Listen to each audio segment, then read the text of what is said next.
love, exciting and new. Come aboard.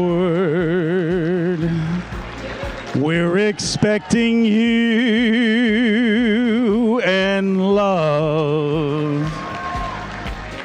Life's sweetest reward. Let it flow. It floats back to you, the love boat.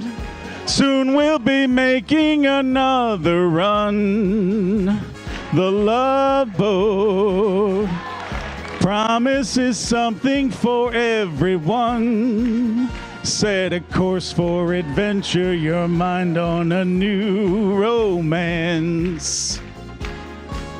And love won't hurt anymore. It's an open smile on a friendly shore. It's love. Welcome aboard, it's love.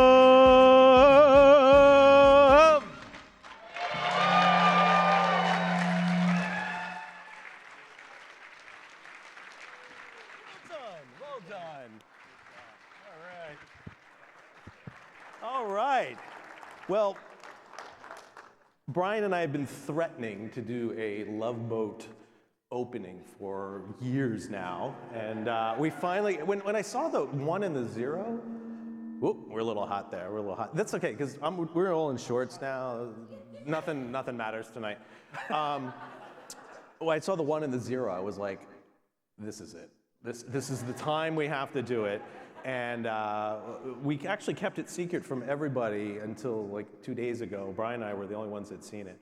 And so I hope you guys enjoyed that. So your crew is here. And we're going to invite Tony Baxter and Tom Morris to the stage.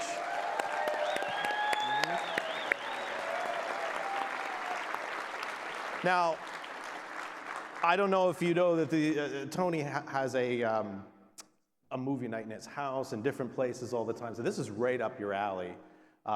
And could we just turn down that mic? I'm getting feedback up here too. I just want to make sure we got that balance. I think that's a little better. Great, thank you. So this is right up your alley, Tom. Tony, right? All right. Is this working? Yes. Yeah. Has anyone watched any of our Disneyland Pixar movie night things on Zoom? No. Okay. No? Oh, see that? That's a secret thing. Okay. You have to have the special password. Yeah. Link. Some of it's gotten leaked out, right? Okay. So, and Tom, you're joining us, commentary, and all the other VIPs that we have. There's bells on the table. If you want to ring in, just like that, there's microphones over there. Gary will help you. You can comment on anything you see. And look at this, gentlemen. It's MST3K style, but we have these ladies in the front row. Their heads are in front of us, so they get to comment on us instead. Only sarcastic things, That's though. right, yeah. You can point and make fun. A couple of little housekeeping things, too. I'm glad to see so many of you out tonight for this. A couple things regarding your name tags. Please leave them tonight. We've told the Disney crew to please leave them so that you can come back to the same spot tomorrow. I only had to replace one so far. So. That's right. That's a record because we lost everyone on the last time. A little history about movie night. This is our first time ever doing it live. It started during COVID when we had all these other movies backing up, and we wanted to bring the film experience out to everybody during COVID, and we started doing it, and it really became a thing. And we do it about, I don't know, 2-3 times a year, something like that now. A holiday one, a summer one, and then if we can fit another one in. Yeah, we kind of do it at ad hoc. So nothing scripted tonight. This is just to have fun. We have a bunch of selected things on here. We might play some, we may not. I don't even know what you're showing. Nothing ever goes wrong. Well, I can say one script. thing. Hal and I were talking. We have a great 21-minute film. It does not need narration because it has its own sound. At the very end, we're going to play that. Let you sit here. You can watch it or if you don't want to. But it is the original preview film from Walt Disney World that we managed to get on 16 millimeter. We showed it years ago on a platinum movie night with donors, and nobody else has seen it since then. So it's been restored, and it's absolutely incredible views of all different things. So let's sit down at the computer. We're going to make errors. We're going to delete files. Let's see what happens. Yeah. All right. Yeah. We Yeah, good? yeah, Who wants to be yeah. You there? want this seat? All Who right. wants to be able to escape? I was just thinking So- it'd be fun to do it like drunk history.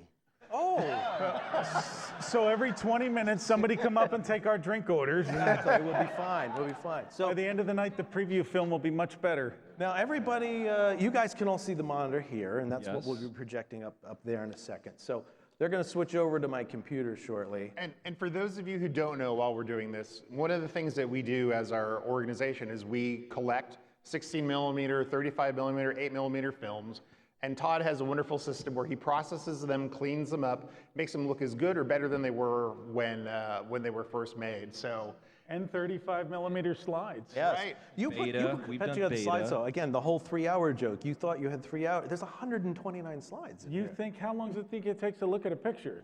Well, I don't know how fast you. Why don't you start with that? All right. Well, let's do one here.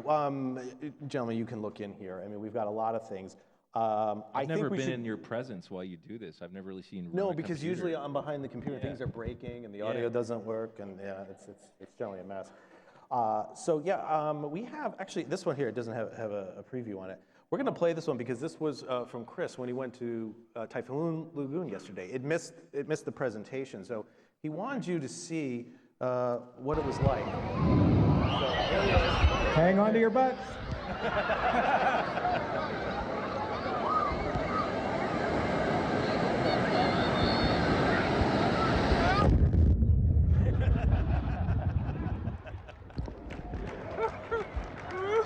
Oh boy.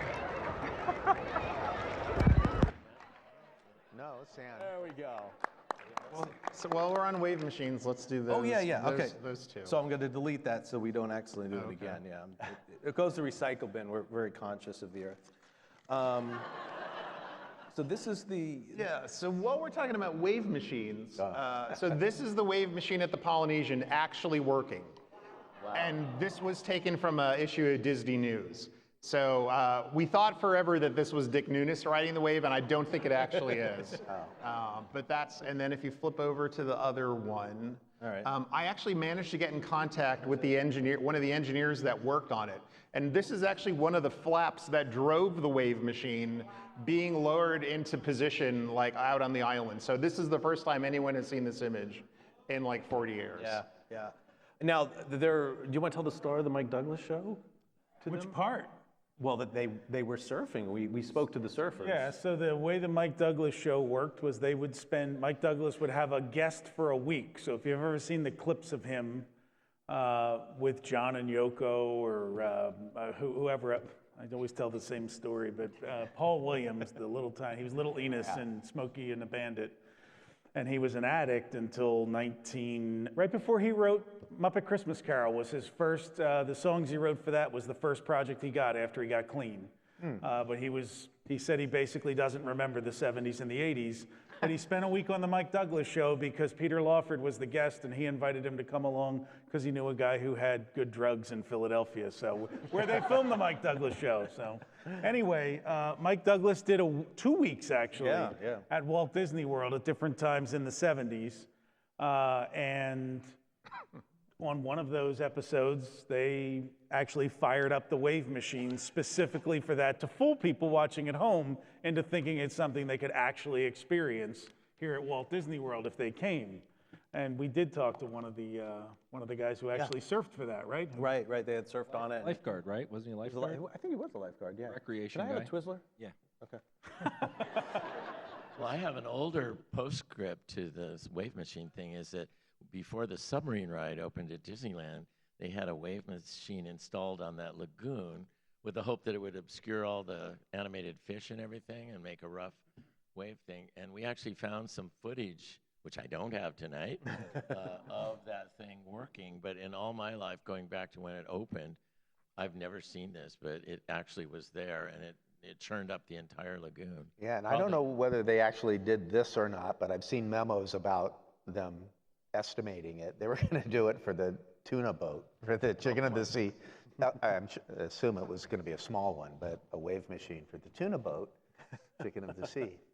You know, Dick Nunes got his ass chewed out about the wave machine. I don't he know if you did. know that. Yeah, we've but heard some stories about Roy Disney chewed his butt, I should say, out. Imagine he probably said, "Didn't we lose on this once before in California?" Yeah. So we found out what the footage is with Mike Douglas, which is Yeah. with CBS, which is Yeah, okay, so the buried. postscript is that we know that the CBS the Westinghouse archive is owned now by CBS, I think it is. So me being me, I reached out to whoever owns the Westinghouse archive, which is what produced the Mike Douglas show. I said, hey, you know, here were the dates of the broadcast, and we would love to license like a 30-second clip. And they said, well,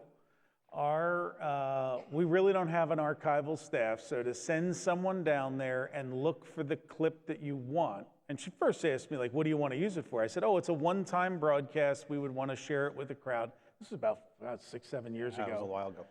And they said the research fee to send someone down and actually look for the clip was $30,000, which really was just a go-away fee. Jimmy is actually painting 20 paintings of the wave machine, and we're going to auction them tomorrow. Yeah. So if you know anybody at those archives, maybe a custodian or anything, whatever, it can go down and look for Or us. just wants to, take their backstage adventures from River Country to, CBS building. Who's to say? I think we should start, because we have Tony here, I have a film that you star in, and I hope that, and at any point, you can tell me to pause it or anything like that. This is, again, we're just having fun. I have no idea what it is. You might recognize yourself. So let's, this was a press film that we found. Like the lead up here. And I think we've got it here, so here we go. At first glance, it appears that a sizable chunk of the Old West has been picked up and transported to the opposite side of the country. Only those who watched the construction of this seemingly displaced mountain know its structural secrets. Big Thunder's cliffs and caverns, Gold Rush-era buildings, and mining artifacts supply the backdrop for a runaway train ride, the newest attraction in the Walt Disney World Magic Kingdom. Disney Imagineer Tony Baxter has been involved with the project since its conception. My grandson. Do you remember that? Yeah, I remember it. Well, can we get mics on all the time? That giant flap jacket, and the patch on it. Yeah. You're gonna teach us here about cutting mountains into layers, if I remember. Conceptual stages in the early 70s. He built the model from which Big Thunder's components took shape. The model is elaborately chopped up, almost like cheese would be sliced into thin slices which are taken off onto drawings. The drawings are brought down here to Florida, and they're put into, and this is the first time it's been tried out, a very elaborate computer system that reads those drawings and actually bends the metal that you see here on the mountain 100 into gigabyte the computer, forms that are taking shape behind us. At the same time, it creates a very believable rock structure. Seeing So do you remember that? Yeah. You do, yeah. The weird thing is we were doing Disneyland simultaneously, and in the middle of all that came Figment. So they had me come down here with Skip Lang, Skip took over the Florida one because I was finishing California, and then the Kodak company came to Imagineering, and we had all three of those things going. But the best times is when you're so busy, and to see this thing coming to life. Disneyland was almost finished because this looks like it was nearing, and so we did that. Cool. And Those I are think the when good we're old done days. here, you should probably, well, you can talk about it too, is Fred Yerger. We're going to see his rock work, and he's in this too. is believing when it comes to Big Thunder Mountain, but there's more than meets the eye. There's a lot of steel in them thar hills. Steel girders as the main supports for the mountain's superstructure, and steel rods called rebar, which were shaped from computer readouts to Chris conform to Runco, the model's guidelines. I know that Chris put together the steel model package at 1 inch to the foot. I believe I'm right, if he's here tonight. Yeah. And I think I have footage of him doing that somewhere. Yeah. Wire mesh called lath is attached to the rebar, and the buttes and boulders begin to take shape. As Tony Baxter explains, the next step involves a touch of artistry from a team of workers who would normally ply their trade in more conventional surroundings. The lath is then sprayed with a gunite pool-like coat, and this is then covered finally with the thick coat of cement, which the sculptors, I call them sculptors, they're really plasters, but to get this kind of a texture, you really need an artist. And these sculptors take that thick coat of cement, and just before it sets, begin to chip away at it and actually carve the final look into it. Fred Jerger, one of Baxter's colleagues and a veteran Imagineer, has become somewhat of an expert in rock building. Jerger's a man who knows how to get the most out of a rock. Well, for one thing, we've tried to get more definition in the forms. In the past, it was merely a matter of taking rebar, which creates in steel, and bending it with a bunch of humps and bumps and welding it together. But now we try to define definite forms. And the main trick is to keep it fairly angular, because you always think of a rock as being hard. And if you go into round forms, then you get potatoes and a certain softness and so forth. When you do this stuff, you kind of have to think like a rock. Once the rocks look like rocks, they're painted with a palette of desert reds, oranges, and browns. Over 4,000 gallons in all to make Big Thunder as authentic looking as its western counterpart. Antique gold mining equipment, obtained from mining museums and collectors, was then added to the setting for that final touch of authenticity. So after nearly 8 years of planning and 2 years of construction, the scene was set for one of the wildest mine train rides imaginable. After leaving the mine building, the trainload of excited passengers enters a huge grotto with shimmering pools and a waterfall nearly blocking the exit. Averting a watery disaster, the train begins the first of 3 downhill runs. Careening past Spiral Butte and around hairpin curves to enter a second cavern. Further down the tracks, a flash flood has inundated the town of Tumbleweed. Flirting with disaster, the train dashes across shaking. Okay, I got to go back. How you have to comment on this. Hold on. It'll be interesting when it comes back up. The area you're looking at in the flash flood there, we jogged the 2 rails so that they're about 2 feet off axis with one another to get that rickety effect. She's got, yeah. But engineers, when they get a chance to rebuild things, they're always trying to correct flaws. And I remember when we did it, I said, well, can it work? And they said, yeah, but that's a flaw. That would be improper engineering. And I said, that'll be fun, you know? So when you ride it, when it comes back, you look for that and see if it's just perfectly smooth or it still does a little bit of rattling through there. And then if it does, go to town hall. And register your complaint. So how I paused it here, because we've talked ad nauseum about this, but explain what, can I move my mouse? Yeah, right here. So this is an interesting period because this is right in the transition from tickets to day passes. Right. And what she's wearing there is a ticket on a string that you would then use a little pin to pin onto your shirt because you didn't, so you wouldn't lose it. And I remember when I was little and we first got those, I was terrified that it would come off of me at some point during the day and I could no longer go on any attractions. Yeah, we have some home movies we're going to play in a little bit. I don't know if they're in there, but keep your eyes peeled for them. It might have been in that time period. So what you're saying is you were rich and you got the expensive ticket. Yeah, Come on, JT. so my dad worked for AT&T, and so we got to be in the Magic Kingdom Club, and so I think we're probably on one of the test things for that when it came out. So now you got They Magic hadn't Kingdom invented- Club, Gold Key.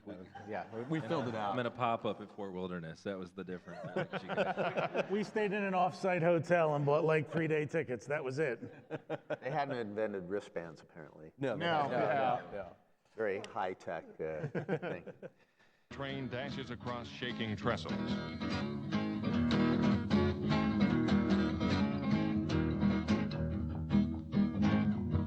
While Big Thunder contains the basic elements of a roller coaster, that's only the beginning of the adventure. The emphasis here is on the show around you. At one point, the engine forges into the darkness to encounter an earthquake-triggered avalanche, making eventual escape seem unlikely.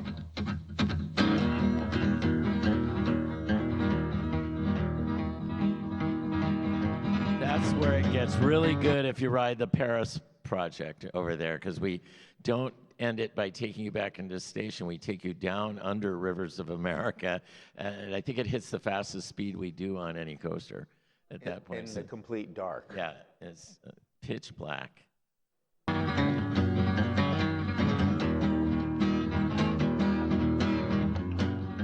Searching for safer territory, the train speeds full throttle through Dinosaur Flats as giant geysers erupt, signaling the safe end of a thrill-packed journey around Big Thunder Mountain, a blending of computer technology and the excitement of the Gold Rush days.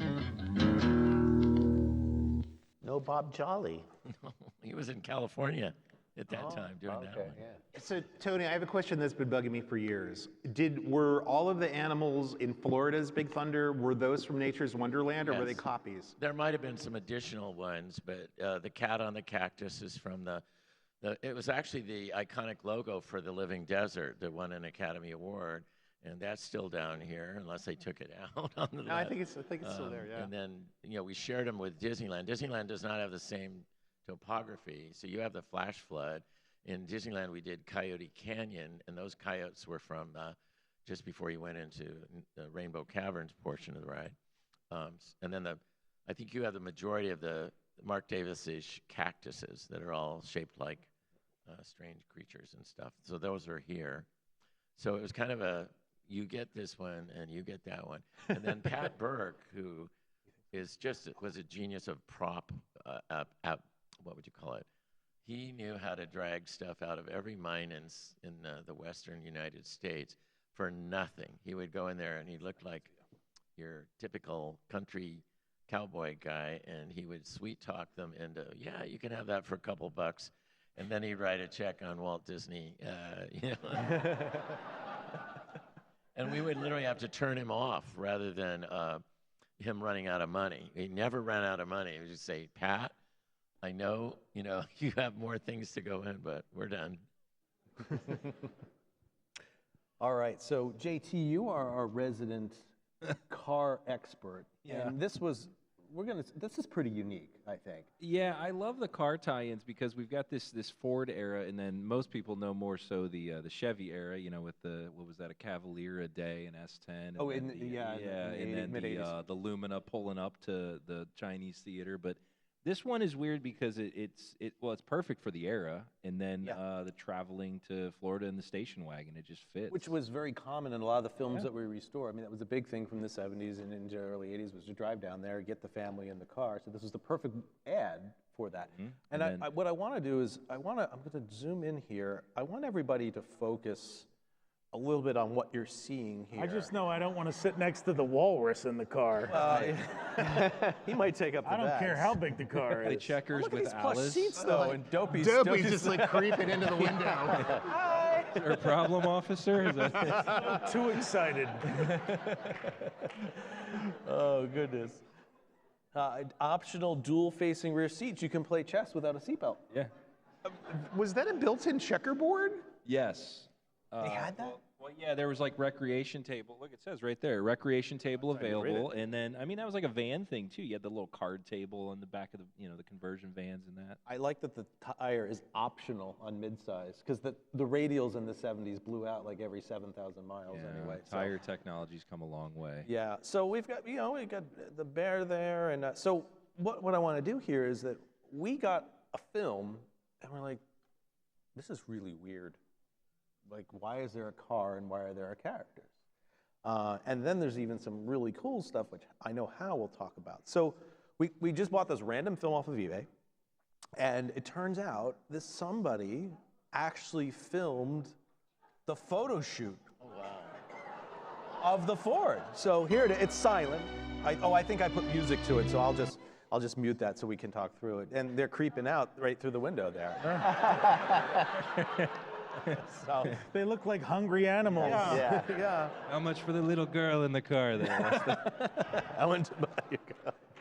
Didn't Paul have those pants on in the 80s my for that God. mother vision? Paul, is that your dad? Is that the security guard like holding the reflective Looks like it. mirror? Doesn't it look like that? Yeah, it But does. where's Clark Griswold. That's what I want to know. They were still visiting Wally World. They hadn't made it yet. This is pre-Family Truckster too by a few years. I That's think. true, yeah. And what's interesting is we're like, wait a minute, this is in the parking lot. Do you remember when we showed the parking ticket earlier today? There was that wooded lot in the middle. And that's where they went to take this photo, because if you look just back there a few frames ago, right over that guy in the yellow, you can see the light poles and very faintly the cones. So it was interesting that they went out there to film it. And I think just recently that was paved over. I think finally filled in, yeah. Yeah, after, Thank God. We don't want any trees around here. No. Well, I think that was one of the rumored sinkholes in the parking lot for a long time, is that why was they right left there. it alone, yeah. I don't. So there's Alice hanging out. I just love they don't move. It's for a still photo, but just. I don't know. Do we have the shots? Sorry, that one. She's doing this to her cheeks too. Oh, Paulie there from Rocky. Just, Yeah. You know what's nice about this movie night? We're getting the actual laugh track back. We don't have that when we have online. So now This is a shot from the ad, yep. and that's the berm right there behind them. This is didn't we term this behind? Look at Main Donald. Street, Look at right? Donald in there. Behind where? We think it's behind Main Street, USA. There.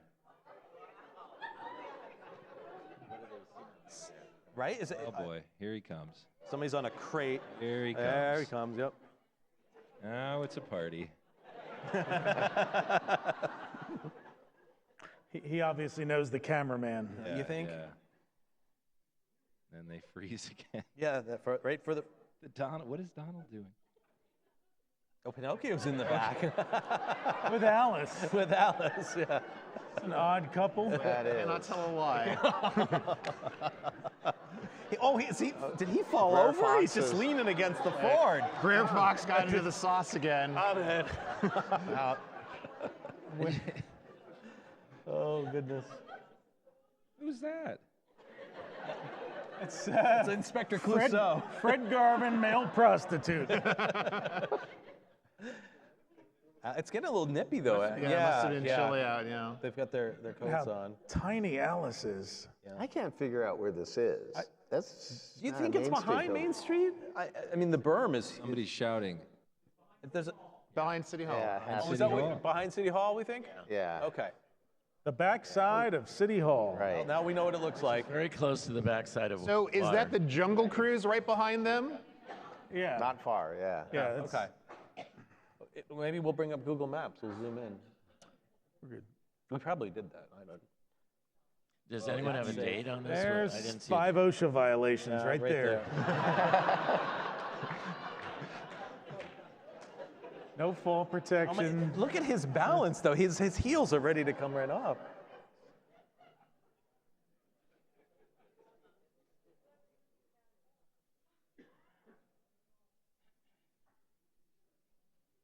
Okay, so I'm going to stop it here because well, there's a part that I wanted Hal to talk about. Yeah. A lot of these films, they're on our website, but there was a specific part. I think they pan around. Yeah, Oh, they pan there around it and it's is. right there. Look at this. Oh, yeah. Okay, so Hal, I'll let it run and then you can kind of tell Yeah. everybody. Oh, so there it is. So there's the Eastern Winds.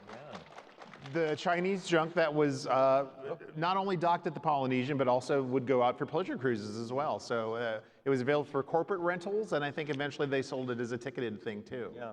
So it's very rare to actually, I mean, it's rare enough to find photos of it, but to actually see it under sale is amazing. I think we have one other film with it where it's just docked at the Polynesian. It's not actually moving. Right, Yeah, right. it's just some photos, and you can see the wood. It's killing me. I can't remember the water transportation head's name. Any of those over there? No. So the reason that it is no longer around is because, and it's killing me, I can't remember his name now, but he fancied himself a captain. He wanted to pilot everything that was out on the Seven Seas Lagoon.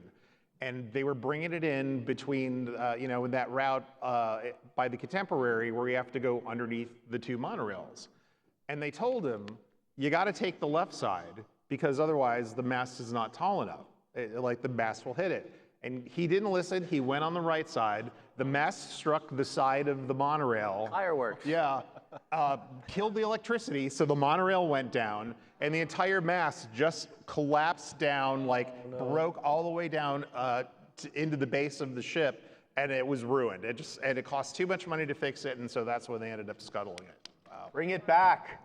Bring it back. More boats. More boats, more boats. So I don't know what else we have in this one. It's been a long time since we looked at this one. And you're probably going, stop. Well, we have so much to get through. How many films do we have now on here, JT? There's so many, yeah. So if you're interested in seeing this, we've restored, it's got to be 500 to 600 films on our YouTube channel. It might even be more, yeah.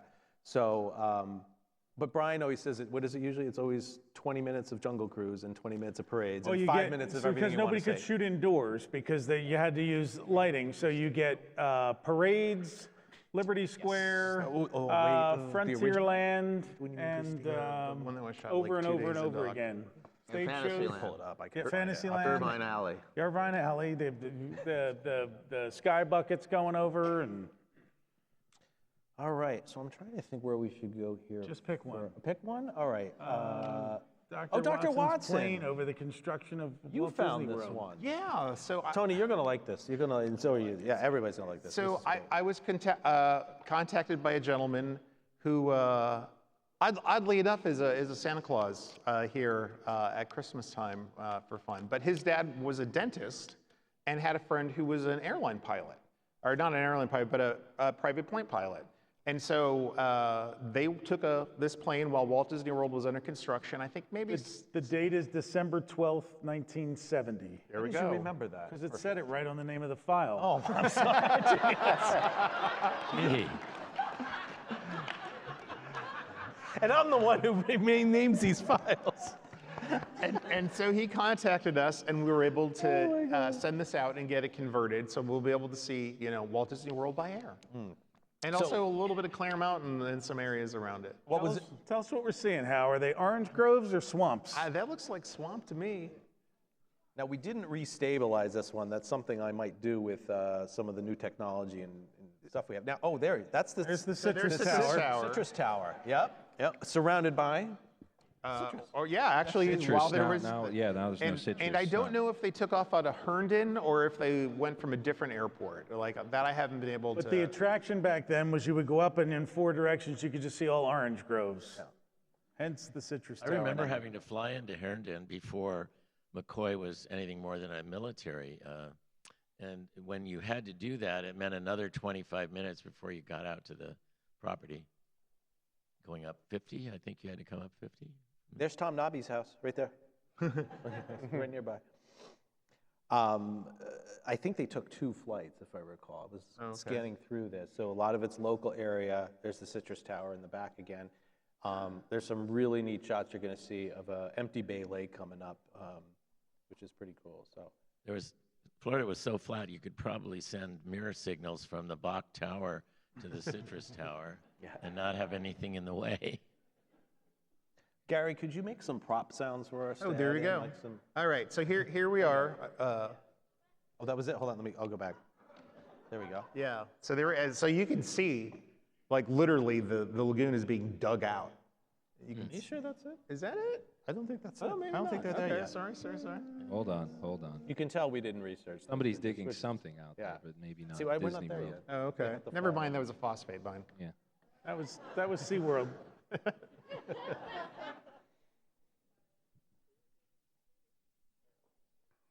That looks like the canal there. I think we're Oh getting yeah. close. So There's that the must. canal. Yeah. So okay, there's there we Bay Lake, go. Okay. So there's where River Country and Fort Wilderness would be. The canal was dug already. Bay Lake is there, but Seven Seas Lagoon, I think, here in a So second. this is after Bay Lake was drained and they hauled all the white sand up. No, they found natural white sand at the bottom. Didn't you know that? Yeah, and they Trashed hauled it it all. up, yeah. Scraped it up, whatever. There's good photographs of it drained. I think we see more of that.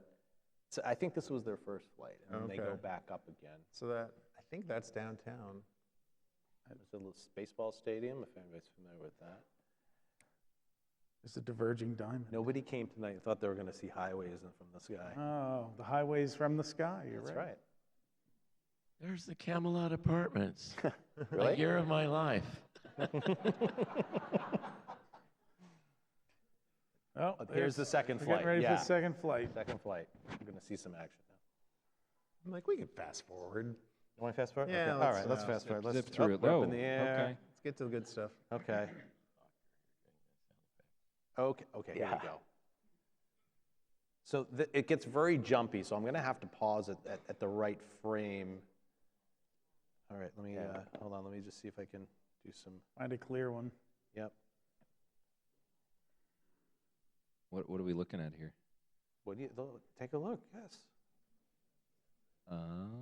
That's as clear as it's Magic gonna Kingdom, get. so, I yeah, so what see. you can see, the wave machine would be over here. Here's where the Grand Floridian, or the Oh, the Asian resort would square. be, right? Asian. Yeah, and then this here is the barricade that's still there, the breakwater. And it looks like that would be the Small World building, right? Back there? Small World and Haunted Mansion. Yeah. And just, castle a little bit there. Oh, here's a There- contemporary. Contemporary, yep. Right So there let in me, your bottom. let me get a smooth frame of it here. Like I said, it was Oh, he's very gonna do jumpy. a low pass here, Todd. He'll Are you come sure? down. Yeah.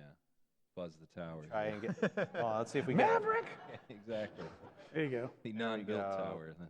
There we go. So that's a pretty good look at it there. U.S. So Steel's involved. that's right. The wings are coming into place. And look at this. The channel's not even fully done yet. There we go. That's a great shot there too. Yeah. The Polynesian hasn't even started. That was like the Just- last one, I think. Just a reminder, they opened 10 months after this film. It's all the time. Yeah. like- Well, Disneyland didn't start till 11 months. Look like this today, it would be 10 years till opening. Yeah.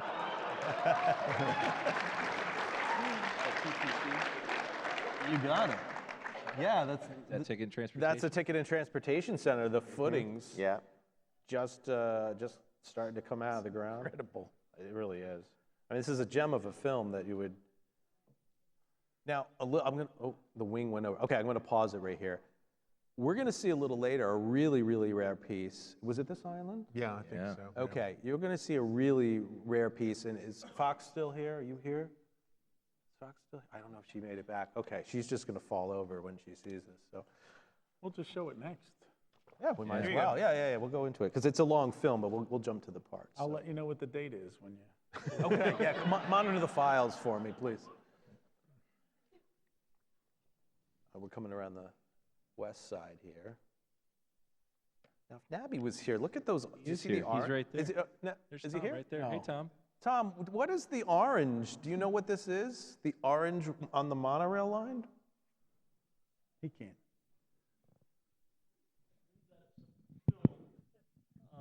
Going back to where they were putting the pylons in. Oh, okay. Because the pylons went down that way and came around in front of the Magic Kingdom.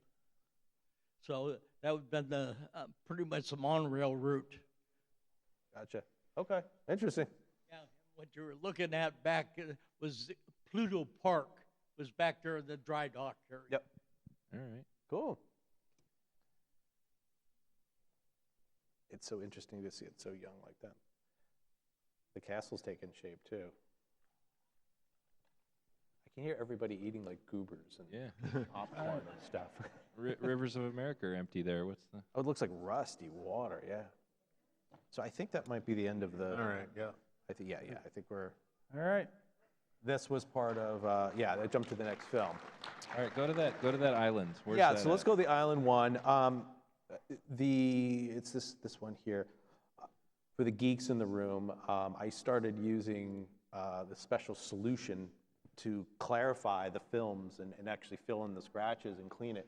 This is the result. This is how well some of the new restorations we're doing are coming out, which is just, it makes me want to go through our storage unit down here and ship everything back to me and redo It's all them right all. in the back room. We Yeah, took just- everything out. Oh my gosh.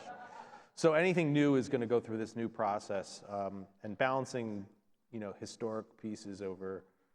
It's like we quality is bought always a all the challenge. DVDs. I know now we everybody's need going, the well, Blu-rays." stop! I want to see that. If you had a good eye, You got to go back inside the contemporary. You can't just skip over it. Just, you know what, run this, because there's just some all good right, stuff that we can we're going to cut. run it. The All right, we're going to whole run it. thing. It's a glorious one. So, all right, And you did all this work, you know? That's right. there we go.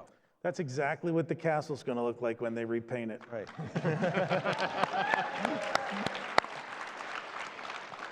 So you'll notice a little bit of jitter and judder. These were filmed at a different frame rate that your regular television or computer do. what you feel like when you drive a Ford. Yeah. And back Don't there is look at that where character. the costumes were really something back then, weren't they? Well, the hats just came right over, and yeah, the breathing holes out of the top. Just hit that kid upside the head. You see that? Like a drive-by. There we go. Or that one. He's got the club. Yeah, He's coming after the kid. Out of the parade route. Yeah. Baloo and Brer Bear always have a tracheotomy when you see them in this era. Now, the gentleman who filmed this, and we know it's a gentleman because he passes the camera later on off to somebody else to film him, he knew what he was doing. It's very rare is that we get this good footage. I mean, yes, it's been cleared up, but it's amazing this came from an 8mm print. I have a great monorail story. It was in August of the 71, and they were trying to push everybody to get further along, so they scheduled a ride on the monorail in the evening in the middle of August, and we all got up on ladders in the back storage area, and they brought it out, switched the track, moved it over to the front of the Magic Kingdom, stopped it, and then turned all the lights on the castle for the first time. Wow. You know, and we were all on board the monorail, and it was like one of those goosebump, this is really going to happen, and there it is, you know, in this beautiful glowing castle. Then we went slowly around past the Poly and into that, I'm glad you stopped it there. All right, there was slag falling from all levels of that hotel as this monorail with 2 red lights flashing on the top of it, going through this darkened thing with all these fireworks from each floor, metal falling all over. I just thought, what are all these workers on these levels that are on the 3rd shift thinking as this thing out of tomorrow pierces through this lobby? And it was like just amazing, you know, and the fact that they got so close to finished at just a month and a half from that, or less than a month. Yeah, a month and a half. I did those trees, I did those models. That was for Mary Blair, designed those. And I built the little model, and she was coming in right then about every single day to see how those looked. And they were to be aspens, but through her eyes rather than mine. That's pretty cool. I've never seen those. They're long gone. We had an episode called that. Yeah. Yeah. Those trees were so cool. Yeah. Gosh. So we're at the grounds here. So what I was saying earlier is that this gentleman really knew what he wanted to film and really did a great job at it. And you're going to see some incredible footage later that when I first saw it, I thought it was, you know, original Disney promotional films. Mm-hmm. You're going to see a little bit later on where they're out on the water. I'm like, he had the shots absolutely just perfect. And if you have a really keen eye, I used a lot of this in the Love Boat opening, so you might recognize some of this from our earlier opening film. But did you get a date on this? Is it? Brian, did you read the? I don't remember now. Okay. Oh, yeah, it was early. It said early 1972, I think. Yeah, there we go.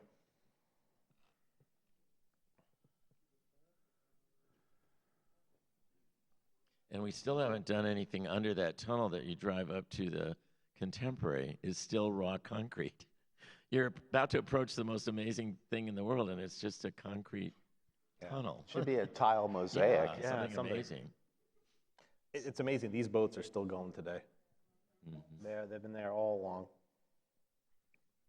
Good job, Morgan Yacht. Who built it? Pulling into the Polynesian. Yep. And we've discussed on other movie nights too. You know, this was really expensive to do back then. You were in 1972, $73. You were probably, what did we look at, like $6 to $8 back then for film and processing, something like that. So for 3 minutes of silent film.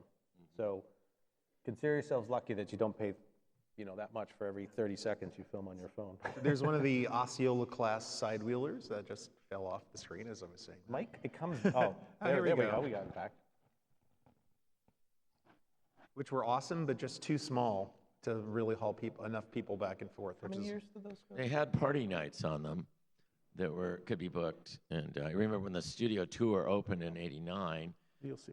we had a big bash on board one of those. Look I at got that. to meet And a that bob meddler around. that Bob night. around, some sailboats. A bob around boat right there in the middle.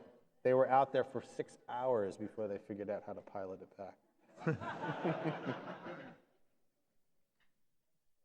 Are those high tension lines running behind the Magic Kingdom there? Is that power? Look at, there's no trees. It's just amazing, the entrance. The contemporary. And you see the tram bringing them in Tele- from, yeah, telephoto the lines. original trams bringing them in from the TTC to drop them off right at the front. And that was because we didn't have the capacity on either the boats or the monorails, so they needed to create a tram route, and nobody wanted to ride it because it was boring. So my last job was to build all those plastic topiary trees that lined it to make it the topiary garden of the gods as you went along it. And I remember riding it to hear people comment. And these ladies were arguing about whether they were real or they were fake. And she said, they're real because that one is dying. And I had purposely burned them and then painted them brown down at the bottoms to make it not look so fake.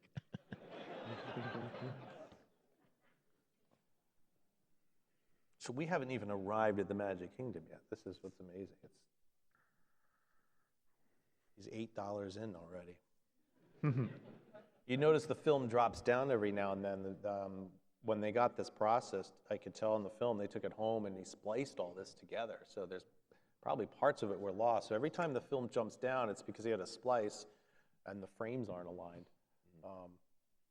There's a lot of yellow and brown in there. Wow. About 55 That's a bucks. big taffy. There's popcorn. You got to watch so carefully. There's some of the bags, some of the old bags. And some top-notch hats. Yeah.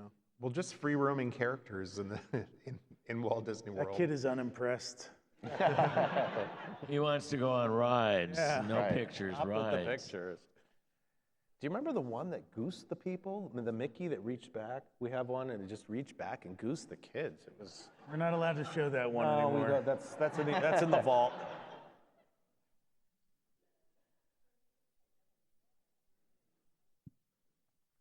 Bucket hats. Those were. I forgot the bucket hat that I bought. That was a big deal back then. Yeah, it was the. What is that? What do you think that is? That.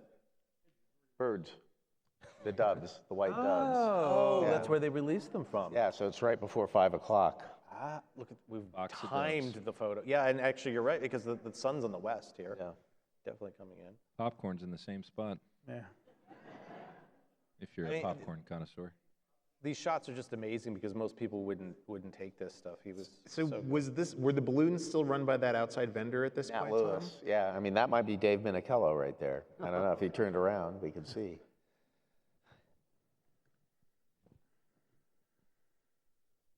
Is that Stan? Yeah, it looks like Stan.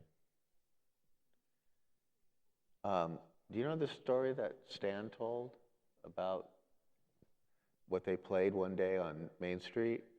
No, is it? The theme from Deep Throat. That's according to Stan. That's not me making that up. That's right, Todd James Pierce. Is he here? That's where I heard that story. Oh my gosh. There's the flag retreat. And there's the doves. doves. Oh, mystery solved. What's funny is I look at these films so much while I'm transferring them, and they're going by on my computer screen, and then I edit them into color correct and all this stuff. And it's not until we sit down like this that I really get to study them. And you know, Hal's like, look, there's Pantone Color 349 that was used on the, you know, on that building only for 2 years. Where did the doves go? They released them from the box and then did they re-catch them? They got new ones every day. Yeah, they just sent them. I think aren't they homing pigeons? So they're trained. Oh, they yeah. circle back. Doves is a nicer word, but Yeah, you're right. pigeons. If I am White pigeons. if memory serves, there was a rookery or whatever the technical term is behind Fantasyland. That they Yeah, would and go it was to. a lessee also. It was an outside contractor who did Okay. that. Now this is one of the maps you would buy Yeah. to help yourself get The around original the park. Yeah, which is fantastic. They pop up on eBay. Can't remember who did that map. Charlie Chaplin there. You're gonna see the Penny Arcade. And, oh no, it. Yeah, Oh, no, we're he has a on the wrong shot. side. He has a shot of it because I used it, yeah. Okay. This film was so good, I used so many parts of it. Look how everybody's dressed, too.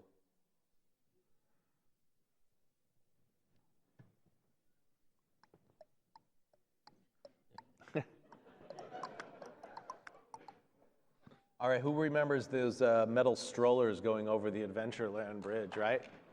Yeah, and right into your ankles in the back because someone. That's true. So there's not a lot of leaves on the trees, too. So what did you say it was? It was late I thought 72? it said it was early 72. So maybe January, February, yeah. So this is fairly new after opening. I remember climbing up to the top and coming out on the balcony of the top turret.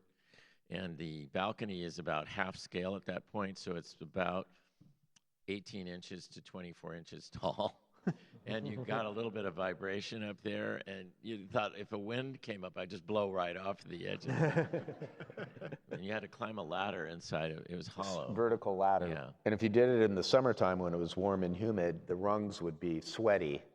Like your way up was okay, but your way back down, every rung was wet. Yeah, not fun. And if you saw in the back here, this is the configuration when Dumbo was still in Fantasyland. So you'll see that right beyond there.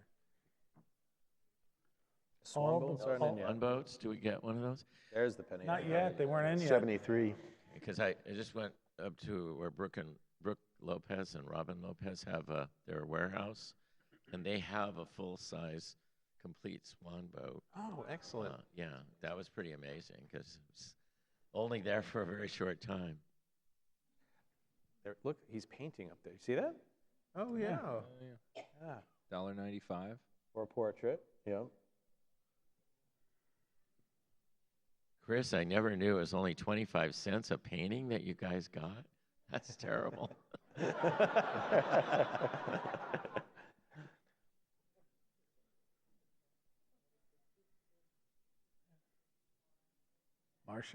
Marcia. Sure, Jan. They got the whole family done, yeah. Yeah. They were at the bottom of the staircase. That was a great, those pastel portraits were a great, I had one done when I was little. Yeah, my parents had one, I still have it. You should have used it for your profile picture today. Yeah. Those were a great keepsake to have done in the park, you know. Those and the silhouettes, if you, didn't have the time to sit for a really long time for these pastel portraits. Look at the cash register. Oh my gosh. This is old stuff. So today, when you go to the Magic Kingdom and you look on the right-hand side of Center Street, there's that big lit-up sign in the back that's not lit up anymore that says Art Corner. And the reason is because they had all that set up with easels where artists would do your portraits. There's the pedal on the side of the car. You see up there. Right. The night that before we opened, so it was September 30th, we had put all the chairs in the restaurant across from this, where Michael Eisberg played. And then we put all those stickers on those cars. That was my all-night job. Oh my gosh. Putting all the racing stickers on and I said, well, where do they go? I don't know what to do. And he goes, just put them anywhere. Just use them all up. This was 9 months of my life. And then subsequent to that, I went back for 2 assignments on the subs, trying to keep it going. There's the frogs. There they are. There they are. That was our first ever real capture. That's what kind of propelled our little website into fandom was some frogs that we found, and then we thought that was so cool, and then we got like 6 more reels and found it like 6 more times. We're like, frogs again, guys. Oh, okay. We're still looking for the wave machine. Are we going to get to see the blue rocks at the elephant pool? We'll see. Possibly, yeah. I spent with Tom Radowski, who may still be down here. Did he retire yet? Retired, Okay. I think. We had to go out there in the morning before it opened and repaint them so they looked more natural. And Tom fell into one of the elephant pits and disappeared. They were just bubbles, like one of those rhinos, hippos coming up. We've mentioned a few There we times. go. It's on the other side of this. Yeah, on the older Jungle Cruise before it grew in, the Sahara and really looked like the Sahara. I think that's after we did our damage to it because they were bright blue Mark kind of liked the idea of them being a little cartoony, and nobody else did. So they said, "You get to change it." You know, Who would have ordered that directive to change it? John, maybe Hedge. Oh, there. So that's the Haunted Mansion sign before it patinaed. Right. Like it was bronze and new there. But I'll pause it here. At Disneyland, they were bright brass. There we go. Like, Look at that. You know, There you go. shiny brass. Looks like a belt buckle. It's green now, right? It's Yeah, all green. absolutely. And Great idea, belt So buckle. that Brad. the center of it was sculpted by Chris Mueller, and the outside of it was sculpted by Mike McCracken.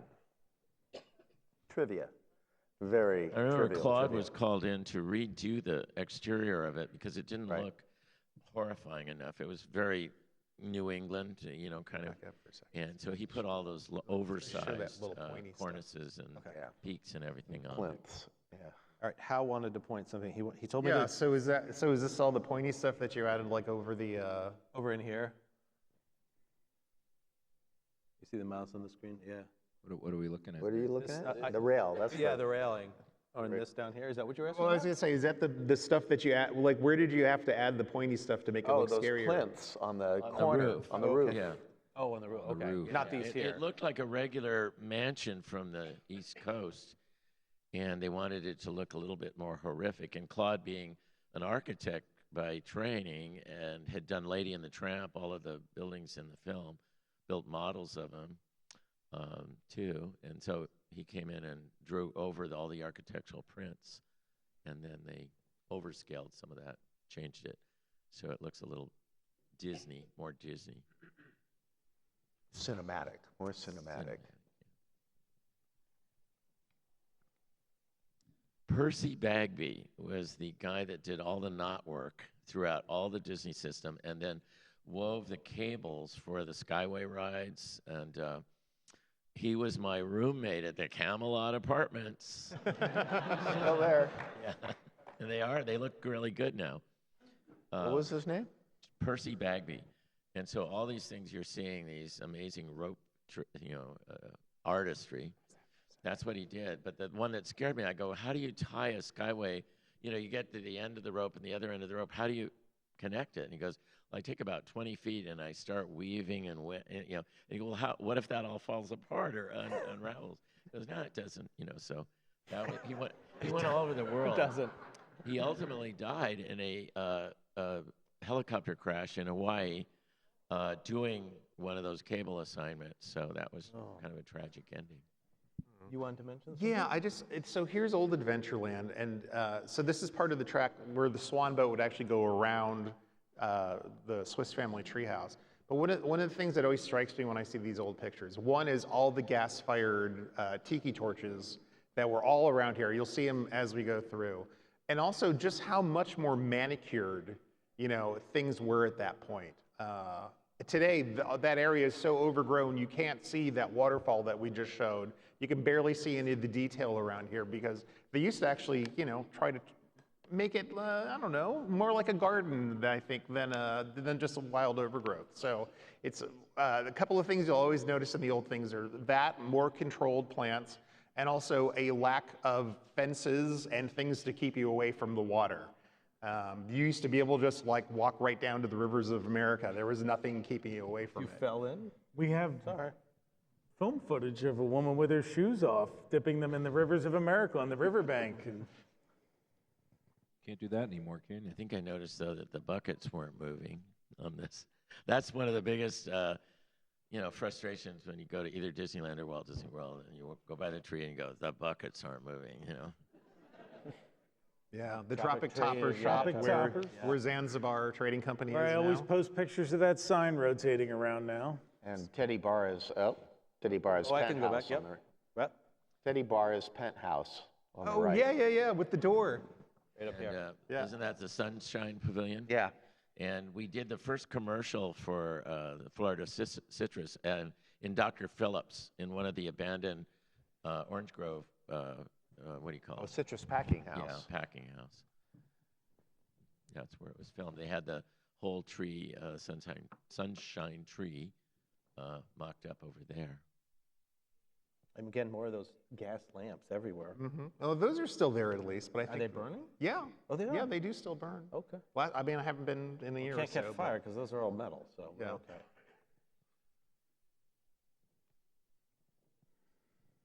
How many out here take pictures and videos of this like that?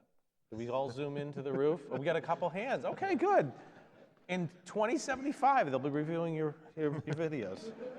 A lot cheaper now to It do. is a lot cheaper, yeah. Oh, I love these birds, which have been gone for years and years now. They were just really neat. These. I never noticed those. We got a plaid. What is that in her hand? She's saying if you don't listen, I'm going to hit That you. Don Hahn's wife.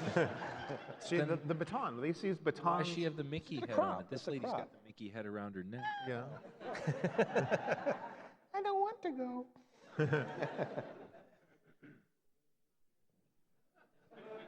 She seems skeptical. It's all the polyester. Yeah.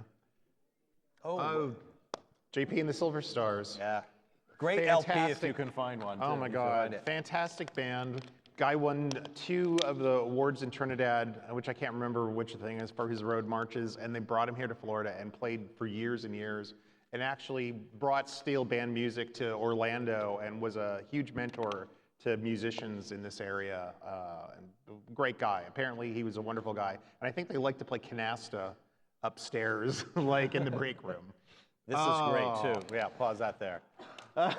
You okay? I'm gonna cry. Okay. What is that? So this is the front of the tiki room. Oh, okay. I see Before this. it was chopped back and chopped back to put in the flying carpets.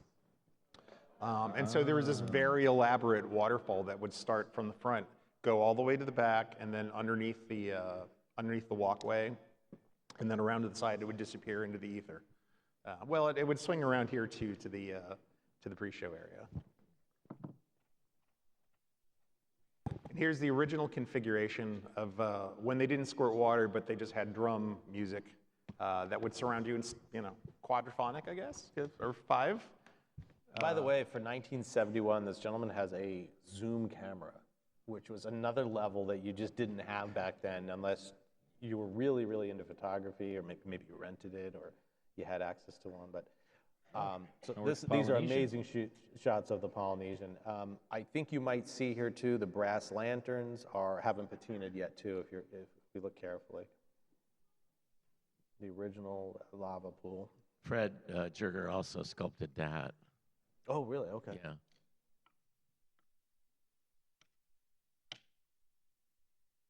And He those also did that beautiful orchid rockwork garden that was in the lobby, Oh yeah. which I kind of miss a lot. There's that kid again that we saw. That's how. Yeah. I'm like, so while we were good enough to have the pass, my parents were not springing $32 to stay at the hotel. It's like, we'll just drive you there. You know how hot those vinyl straps got that you had to sit on during the day? Yeah. Oh, yeah. That's why those people Pencil are fully dives. clothed reading the newspaper on them. Don't run. No Oh, I running don't on like the no pool running, deck. please. Kids on running on Somewhere concrete. back there is a phone in a box that I always like to point out that they had like built into the side of a tree, like a house phone. They had one in Adventureland at Disneyland like that, built into a tree, a house phone. When was the last time you saw any resort that had a diving board too, yeah, right? well, insurance Okay. kind of took care of Oh, that. this is cool. This is, I got to pause it for a second. So this is where it gets absolutely amazing when you watch this guy's shots, and we're going to pause it when we get to a destination that I don't think anybody in here has seen photos or let alone film of. We've talked about it. We've talked about, there's a bob around boat in the background there. There is one still photo of it that's in circulation, which is how we there knew is? about it. Yeah. Okay. So I think it was Fox that brought that to people. right. Here. It's that. Okay, we're going to be there. Explain where this Well, is explain where first. this, yeah. Okay, so if you're standing in front of the Ticket and Transportation Center, looking across over to the Magic Kingdom, this is a water feature that was on an island that's in direct view, like over in the corner. Again, one of those things, if I had a map, we could like bring up a map and show you where it is. Do you want me to bring up Here we the go. map? No, that's okay. Here we go. But We have a room full of old maps over there, just so you know. That's but it's true. okay. Let's all go We over and we'll it take out a Is later. it still there and just overgrown? Yeah, it's still Yeah. there. Yes, they just. It just looks like every other island. This around was now. just It's something that they did to dress up to give you to look at on the ride from. That was the shot with the pedaling. So I here thought was like they beached themselves. they beached at it. themselves. And now they're climbing on the water feature. Yeah, they got life vests. They're fine. They're And not the gonna... camera went there too. That's the crazy part. Right, he took the that camera out. So apparently when they would do the pleasure cruises at night, sometimes they would bring like dancers from the Polynesian over and have them stand at the top of the waterfall, and then the boat would go by and they do a little tiny little show And thing there, here's too. our intrepid photographer. He's going to come down for a close-up. I thought you were going to say they let the people off the pleasure cruise with their drinks to climb the rocks. It is, you know, it's possible. kind of Yeah. Dun Rivers Fallsy there, right? yeah. I, mean, I just love that he's like, come on, kids, let's just beach it. look at just explore. Just explore Keep the your bare wilderness feet. You're here. fine. You're fine. There's nothing out here. I doubt Yeah, it's running probably. anymore. Yeah. You should get Scott Gerard in one of these days, and he can tell you all about these islands. The kids are digging, and I mean, they're all wearing their life jackets. That's they are. good. It's safe. And the brown pants help. Yeah, the pants are. See, I never thought about slacks. There he is. All right, Timmy, give Now me we're the camera. coming in. Yeah, that was it. That's all he let the camera out of his hands, we assume. There's the lanterns that have patinaed. I mean, they are just original copper, I think. I always say, if you want to make someone men at the Polynesian, bring some Brasso with you on a trip, clean one of them, There's the waterfall. and then walk away, because then someone will be forced to clean the rest of them. Who's All up right, for it? yeah, Who's up let's. There's the challenge for the room. Somebody walk by, just give it a swipe every few days. Just. It's going to be reported can on a smell blog. this They footage. started Smell to it clean too. it. It was Very a distinctive distinctive. thing. Yeah. Fake news. They're cleaning the lantern. Exactly. It smells like Hawaii, is what it smells Yeah. like. And look how he ends this film. This It's is just amazing. It's just There's a shot right there. Look Wow. at that. Shirt. That's a shirt. so. That was great.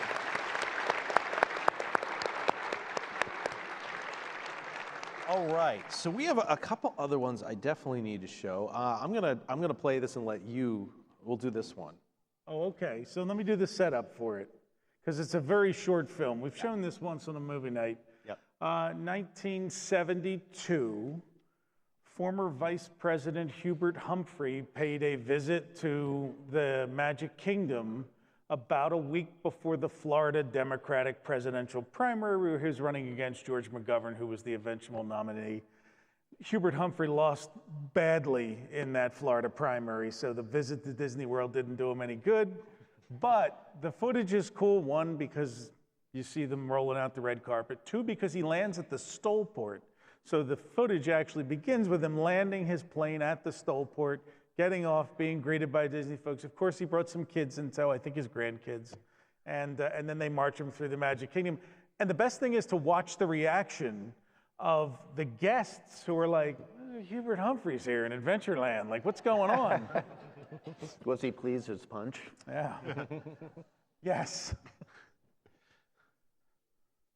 And that's a Shawnee Air aircraft that he took Kids' over. fashion is And just like those are top-notch, some too. rockin' dresses, Absolutely. right? Yeah. There's And another Go-Go, flight. no, she's got like tall socks and white. There's Mickey, Nice to meet you. trying to get Mickey's vote. Right.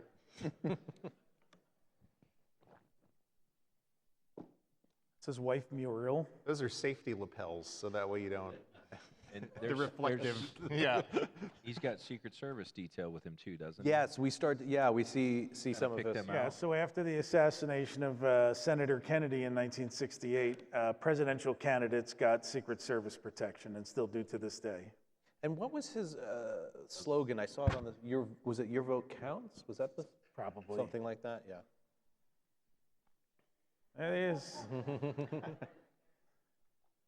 Just walking by the Haunted Mansion, Liberty Square. Oh, hey. There's his detail behind him there. Yeah. And that ticket and information sign, I've never seen another picture of that. Really? Yeah, because you used to be able to get, that was one of the places where you would get tickets if you needed to, before they turned it into the Yankee Trader. Right there. Just walk past the guy like, I'm waiting to go to the Haunted Mansion, but Hubert Humphrey's got to walk by me. Yep. So, Who's this guy? Got me Yeah. in line. He's got. Or they take him to ride the Dumbo ride? Shut himself up. I think he actually does go on Oh, Dumbo, hold on. doesn't he? Did you see that? Wait, that what did explains I it. Oh, I then. just wanted to. News camera in the News back. camera. Look at it. Okay, it's going to come up. I know we're doing this like.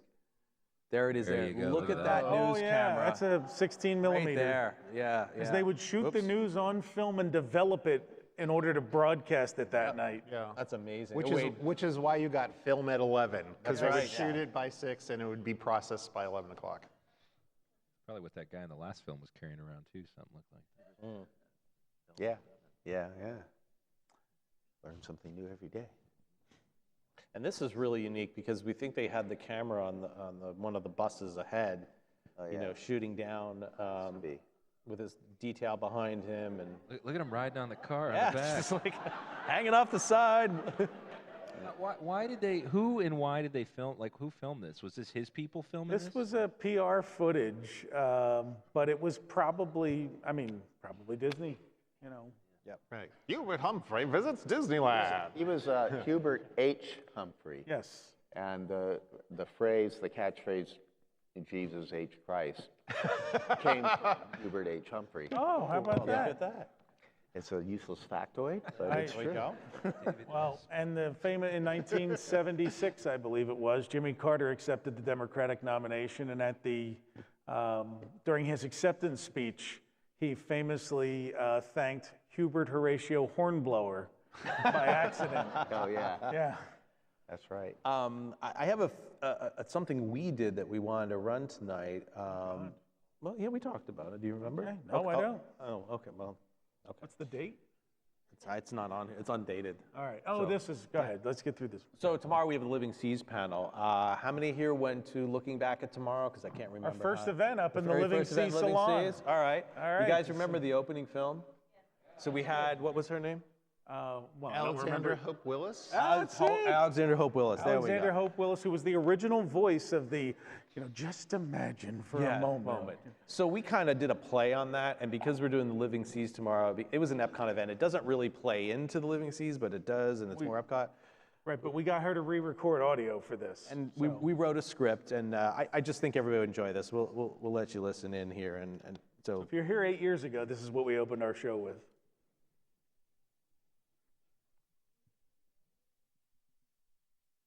Okay.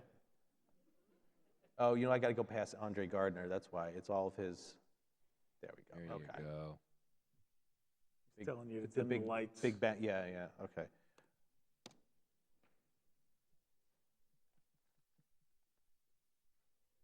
Oh, you know what happened? You have it muted. I muted myself. There we go. Well, that's good. You got the idea.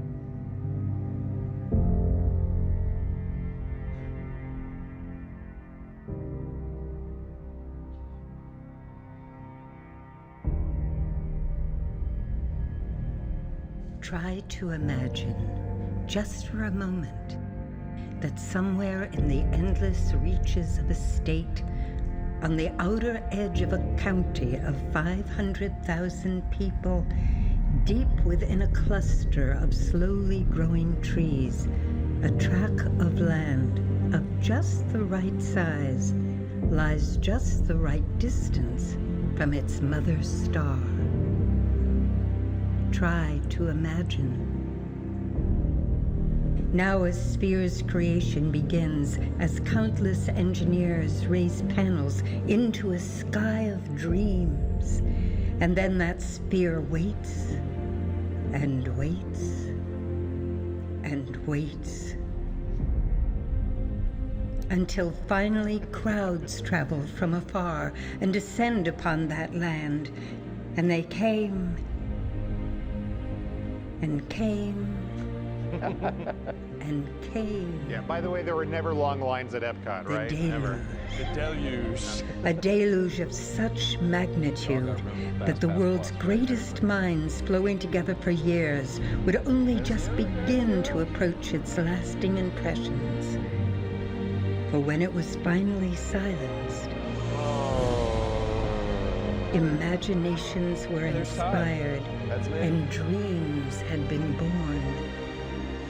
Try to imagine, just for a moment, a place of inspiration and imagination a place of adventure, awareness, and discovery, a place that foresees a future of progress, hope, and human achievement. Try to imagine. Retro WDW welcomes you now to take the first steps back to that future. We welcome you to the living seas. We welcome you to looking back at tomorrow.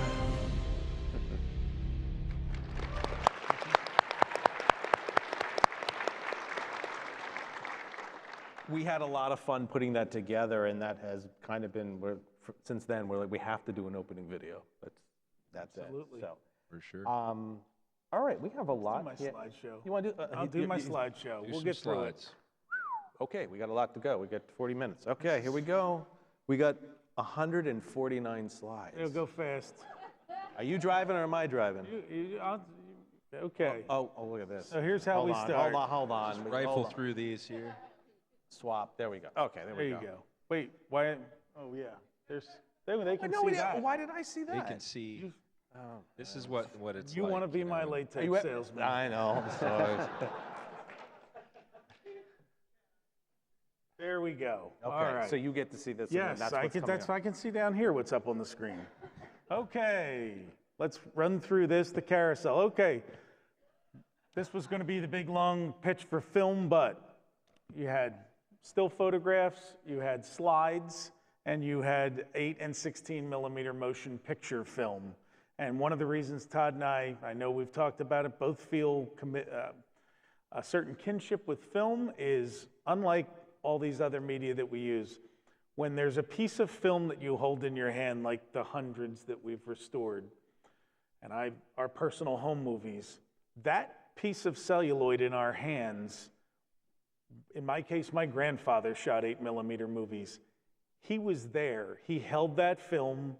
The people that I'm watching on the screen exposed that film. It was in the room with my grandmother and my dad and that family, and they're all gone now, but that piece of film is still here, and it's one of the reasons that I absolutely love 8 millimeter footage and restoring these slides, because I know every time I restore a slide that those people were there. They were actually right where that piece of film was. Now they're just ones and zeros. Now they're ones and zeros, so. Joseph Sohm, we managed to acquire a set of slides that was just up for auction. That this guy is the most published Americana photographer in the world. He's still alive, based on the West Coast. Actually, no, he's based in Washington, D.C. And in early 1983, he visited Epcot Center. So we're going to run through these. Red flowers. He has a sense of humor, so you'll get to see this every now and then. Some great shots that you're going to see if anybody wants to comment on what you're looking at. There's your robot. Ankle killers. There is so I always say, the stroller park is something that's a modern 21st century Kids were tougher invention. back then, right? Back That's then, the thing, yeah. Back then, at least you had that many. Beautiful shots of Hey, back up one for a second, because I was just That's the original structure. the papyrus that used to be in the plants that used to be in the moat there in front of Energy. It's like I had completely forgotten about that. Oh yeah, that's right, over there on the left. There's the original fountain. We found that down in Irvine, the Right. original, it was an Catalog. off-the-shelf It playground equipment. was a catalog item. And we climbed all over it down there, and I said, I think it's going to work. Yeah. Made of Lexan. I like this because clearly he's trying to frame it. There's a picture spot, and she's taking a picture, following instructions. Land, and he does some funny stuff with moons here. Yeah, He does some very funny stuff with moons in this. You'll see moons and a red filter. You'll see a few pictures I of. saw that. So it's a double exposure? Yeah, it looks like it. So you can go. There's the satellites, the famous satellites that were there for about 20 years. We got some rainbow tunnel footage here that he took some lovely pictures of the rainbow tunnel, because who doesn't love the rainbow tunnel? If we go fast enough, it animates, right? All right, now we're getting into Red Dawn. This is after, this is the day after the bomb is hit, and you're trying to survive. My favorite in the series of this As you go through that one, where you can see the kids sitting in the cab and because they're protected from the dust outside. Right. Transportation on Mars. And there. and then the pilot opens the monorail cab. Oh, no, Dude, close the no. window. We're all gonna get radiation poisoning. There's our guy. All right, there's our friend Smart One. We've got about 4 or 5 pictures of Smart One, but take a look at the unimpressed lady out there waiting. There's a there she is. Grandmother is having none of it. Yeah, and she's this lady is not liking what Smart One is telling her on the phone right there. That is not my favorite animal. No. Here is Spaceship Earth under That some one brighter is lighting. amazing. It is so geometrically perfect. Yes. In the way that the lighting hits and the way he framed it. I have a few more. Well, he took a lot of Spaceship Earth, but I have a few more at night that I'm gonna point out. He's waiting for the shadow. They're there playing on the lawn. If the shadow moves quickly, it's going to wipe the kid out. It'll just knock him over. And how you notice the shape of the flower bed down there? Yeah. And well, isn't that where the plaque is going to go? The Epcot. Yes, the dedication plaque. Yeah, right in front of the original location of the flagpole. So he plays around a little more, and then we lost Epcot to the bomb. There we go. Now we'll stop at this one. So this is a reflection. Now, I'm just going to stare at Lauren while I say this, because she always says I'm the only one that doesn't like the Vegas lights on Spaceship Earth there now. It's not that I don't like them. I just wish it was a show and its reversion was back to the lighting like this, because there was absolutely nothing like seeing Spaceship Earth like this. Thank you. He really liked the moon. He did. Well, he was playing around. He was, he's an artiste. Having a good time. Epcot Computer Central presented by Sperry. And they are playing inside. Hal, you can narrate some of what they're looking at. Would you know which one that is? That's the quiz about the U.S. population. Oh, okay. Is that him? No. No. I don't think so. Okay, you're in the Trans Center. There's the, hang on, go back. Oh, go back. That's the original Cybertruck, the one that looked good. That's the ceiling in the Universe of Energy rotating theater. There we go. Oh, yeah. All right, so there's a series of University Energy. Everybody, especially back then, they loved to take pictures with the reflections and the mirrors of Spaceship Earth, or of Universe of Energy. So there's a series of them here. And you'll see some of the people. And we'll stop at this one because you can see the nuns there. Oh, yeah. You can see the series of nuns coming off of of Universe of Energy. And then a couple frames later, you get Nuns on the Run right there. Herbie would be proud. Herbie would be proud. This one's amazing from the radar screens inside. Yeah. Radar. They were, yeah. Oh, yeah. Captured Radar, perfect. yeah. Radar, yeah, I got that. Yeah. What the hell's that? The Lean Machine video. Oh, is it? Oh. Yep. Oh, yeah. Earth Station. That, Earth Station.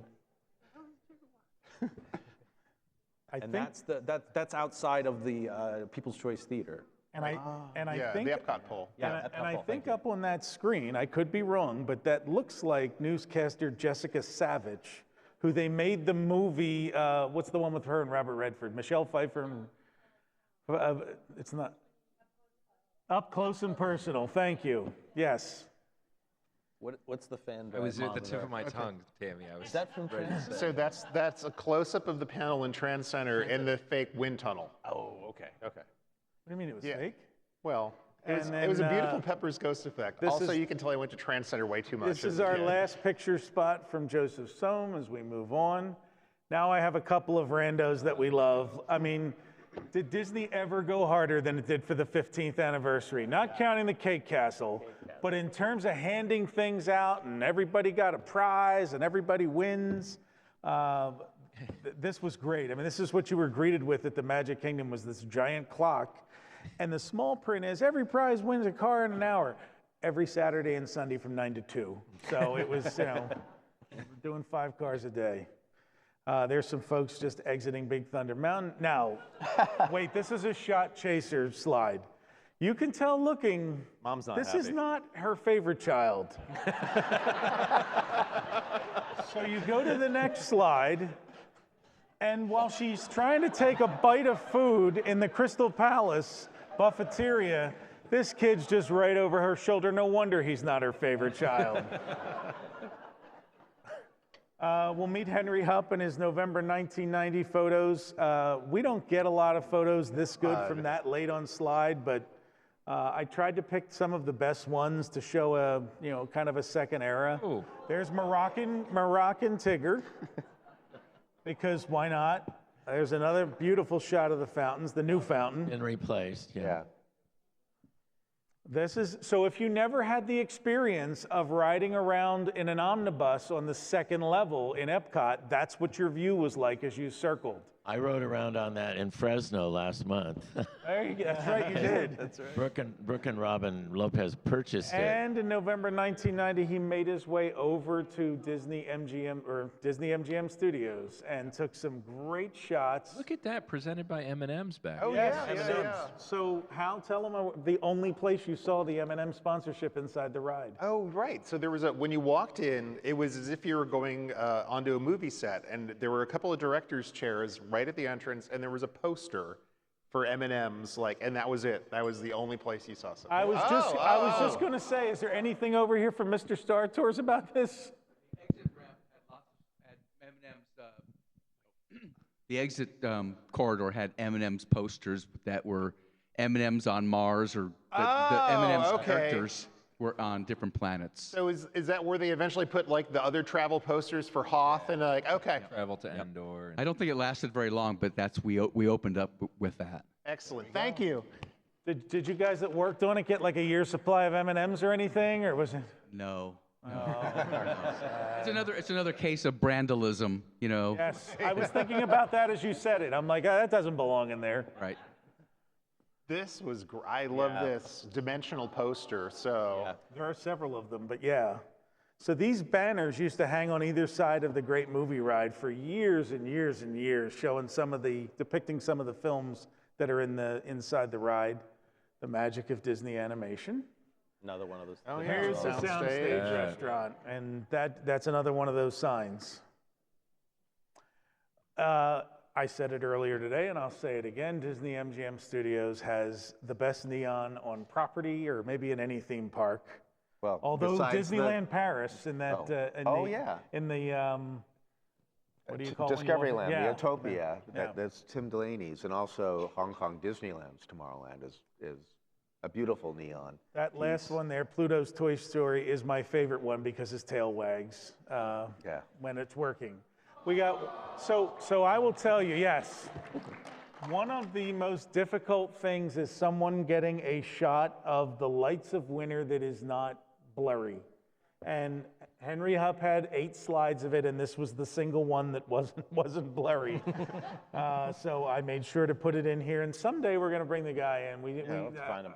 I always forget his name because it's like Finkelwinkle or something like that. But the guy who we interviewed that brought the Lights of Winter here. So Pleasure Island, he went down to Pleasure Island, and if you wanted to know the rules there, just know that you may be photographed, recorded, and or irrevocably consent by that to grant Walt Disney and its successors, assignees, licensees, the right to perpetuate, to distribute the results of such photography in all media throughout the world. Aren't lawyers great? So the Chef Mickey's Village restaurant, tomorrow when we do our tour through Lake Buena Vista Village, you'll see a little mention of this, but that was originally the Village restaurant, which I think was the flagship restaurant before they built the Empress Lily, and eventually became the first permanent home of a character meal before they moved Chef Mickey's from there during the 94, 95, turning it into Downtown Disney and moved it to the Contemporary. There's a Happy New Year banner. Hal saw that many times. And, what's the war on gators here? We've gotten rid of Ice Gator. You got rid of this gator. Like, what's going on here? You need the Planet Hollywood gator. And the West End stage where you could go to, who did you go see play? Frankie and the West End Boys. Frankie and the West End Boys. And here are some of, I don't know, did Rowley do these splash pads did Rowley too? do these? Because Or did they just copy them? Because he did the ones in Epcot right around the same time. So I wanted to show you a little bit of the village at Christmas. I think I have a couple of them in tomorrow's too. Look at how sad that bear is. It's so sad that it became downtown Disney. And again, so this is a shot chaser too. So the Christmas tree used to be in front of the Chinese theater. So it used to be in front of the Great Movie Ride. And Henry went and took pictures of it at night, but he also went during the day because the decorations on the tree were mid-century toys. And around the base of the tree, they ran actual Lionel trains, and they built models to go with the train set, and that is the, was it Union Pacific Station in Los Angeles? Yeah, Union Pacific, and there it is. They have the Hollywood sign up there, so it actually ran through a diagram of Hollywood that they decorated along the train sets. But those are actual Lionel trains. I don't know how they kept them running in the rain. Probably didn't. But there they are. And look at those balloons. Those were the MGM balloons. And we can't forget about all of the cars that used to decorate just random spots. Parked back there, the green one on the top right, where you go to the bathroom all the time on Sunset Boulevard. It was just waiting outside for you. They parked them in front of the shops, and now they're all gone. It's just beautiful. And he stopped for Santa Goofy there in the studios. And the studio arch, I wanted to include to show that even back then, the Christmas decorations were the best on property in any theme park. And another shot of the neon here at Cafeteria of the Stars. And Min and Bill's Dockside Diner, if you've never seen I think it's 1931 film that this is based on, it is some dark-ish, it is a dark film. But you would be very surprised it's in a Disney park. And I recommend that you watch it just to see how dark it is. But they run this like motel, and there's prostitutes living in it, and there's a murder. And okay, so we end with this one that he took in April 1982 in the Magic Kingdom when the preview center for Epcot Center was there and the big model was there. And you can see right where John and Marty pushed it together. And the Hollywood of the East, bringing Hollywood to Florida. The last set of slides is celebrities in mostly Disney MGM studios. Art Linkletter, who helped open Disneyland in 1955 in the live special with Ronald Reagan and Walt Disney. Art Linkletter would also sell you a Craftmatic adjustable bed. Barry Manilow.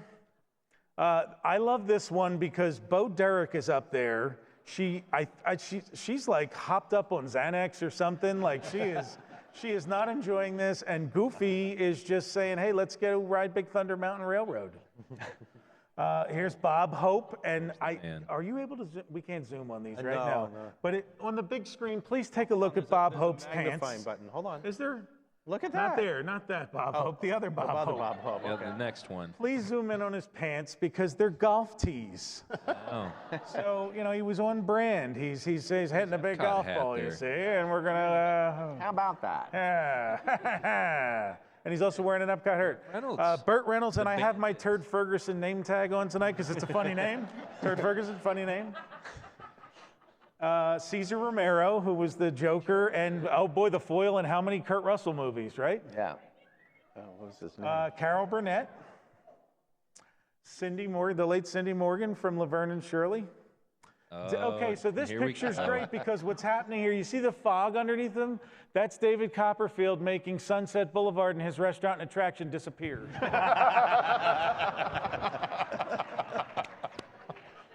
I thought this would be boring. Oh, I'm impressed. You got the stick down. Davy Jones and Roger Rabbit with the red car trolley. There was supposed to be a working red car trolley if they had ever built the Sunset Boulevard they intended on. And that's Davy Jones from the Monkees. Yep. And you'll see him again tomorrow in the Lake Buena Vista presentation.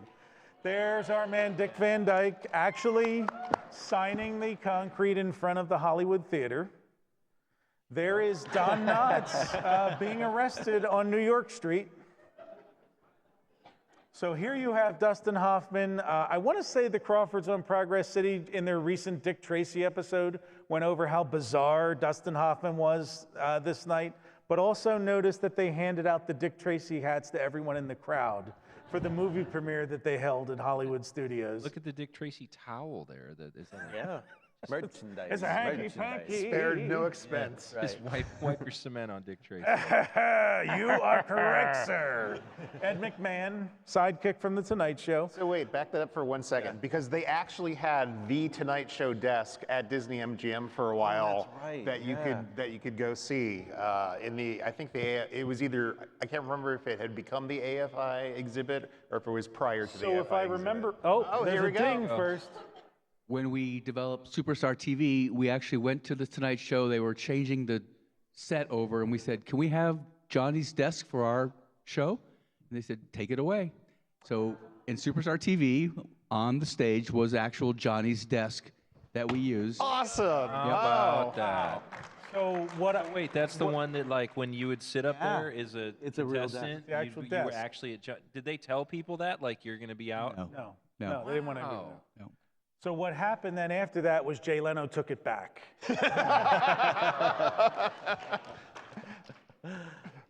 So this is Emmett Kelly Jr., and one of the reasons I love to show this is because what Emmett Kelly Jr. is famous for is cashing in on his dad, Emmett Kelly Sr.'s fame by making these little figurines down here, which every one of your grandmothers has tried to leave you in their will.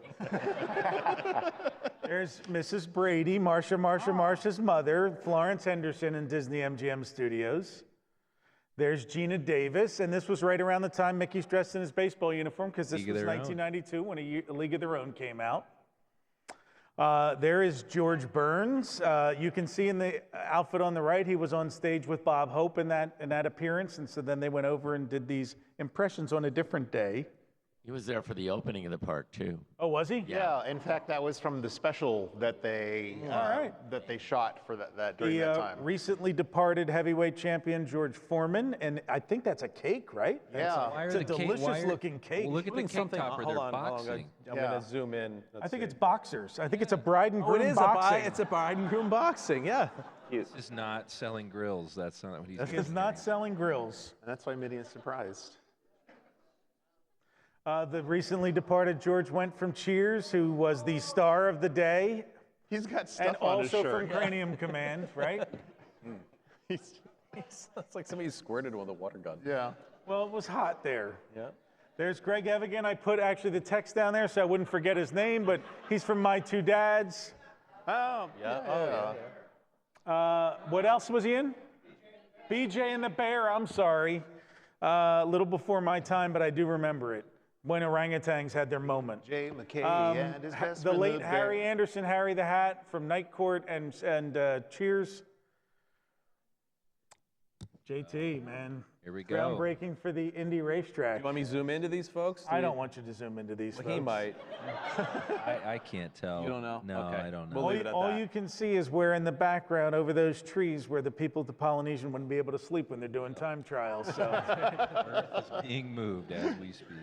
Beam Me Up Scotty, James Doohan from Scotty from Star Trek made 2 appearances there at the studios. There is Jerry Van Dyke, Dick's brother, who was the, I don't know, was co-star of Coach maybe? I don't know, star of Coach is a little bit of a stretch. In the car. What's that? Yeah.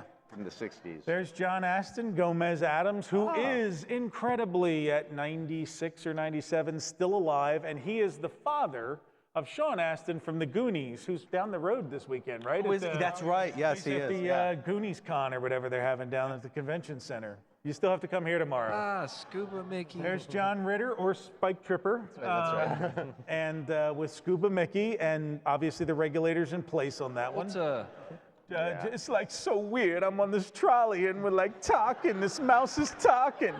So there's John Travolta. He is trying to sell Mickey on Scientology. That's Staying Alive. That was his headband from Staying Alive there. So here is Scott Hamilton and Katarina Witt, who were the ice skating champs and darlings of the early 90s, late 80s.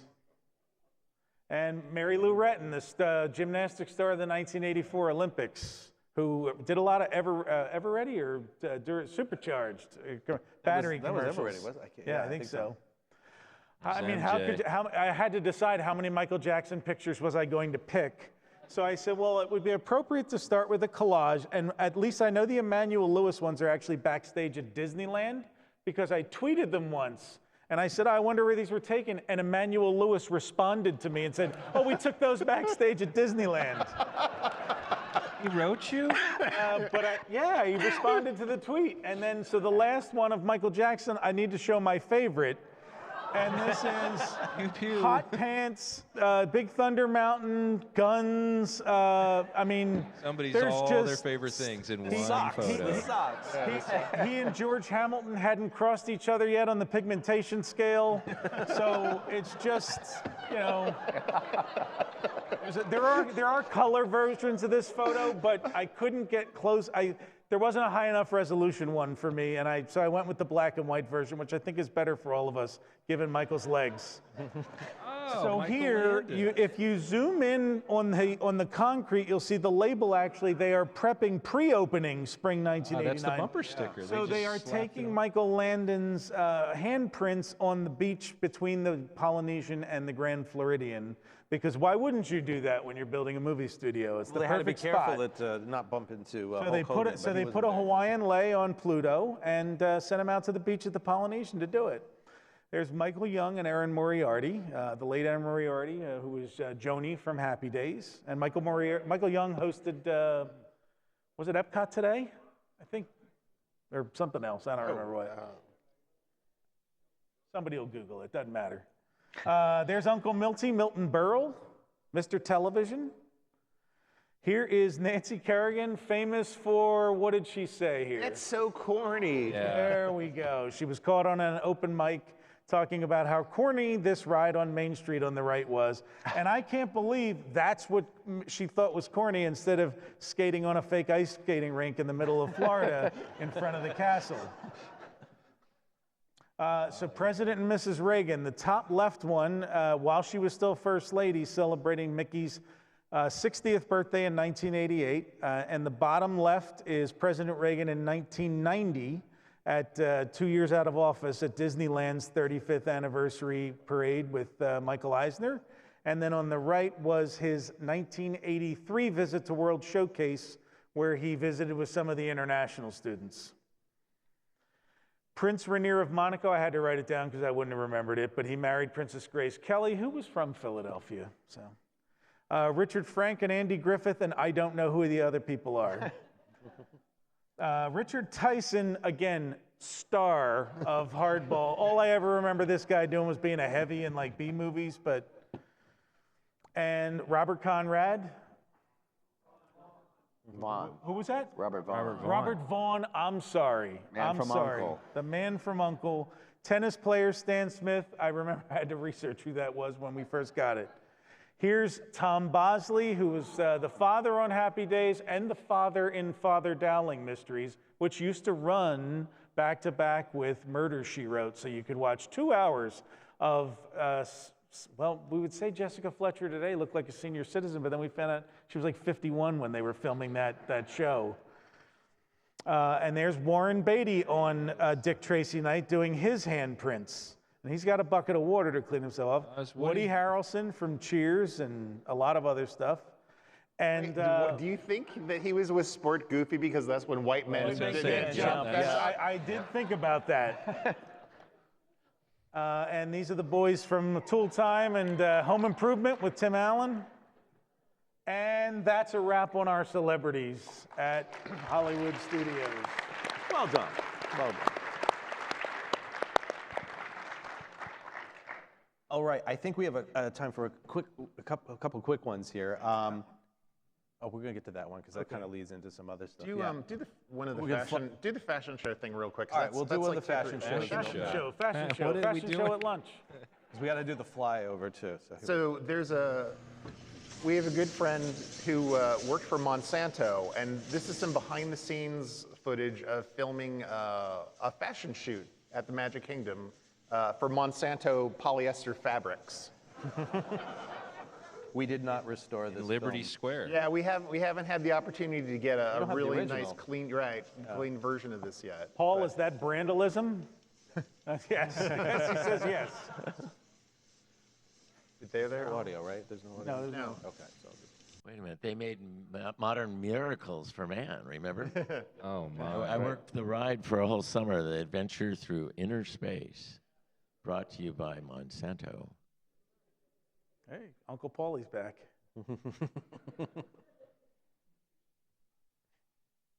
They had a woman in an outfit in the exit area that was surrounded by an oil stream fountain. And these blobs of oil would slide down these, acrylic wires. And it failed all the time, so her clothes were always dripping with oil. So they had to change it every week. It was the fashion fountain. Yeah, the fashion fountain.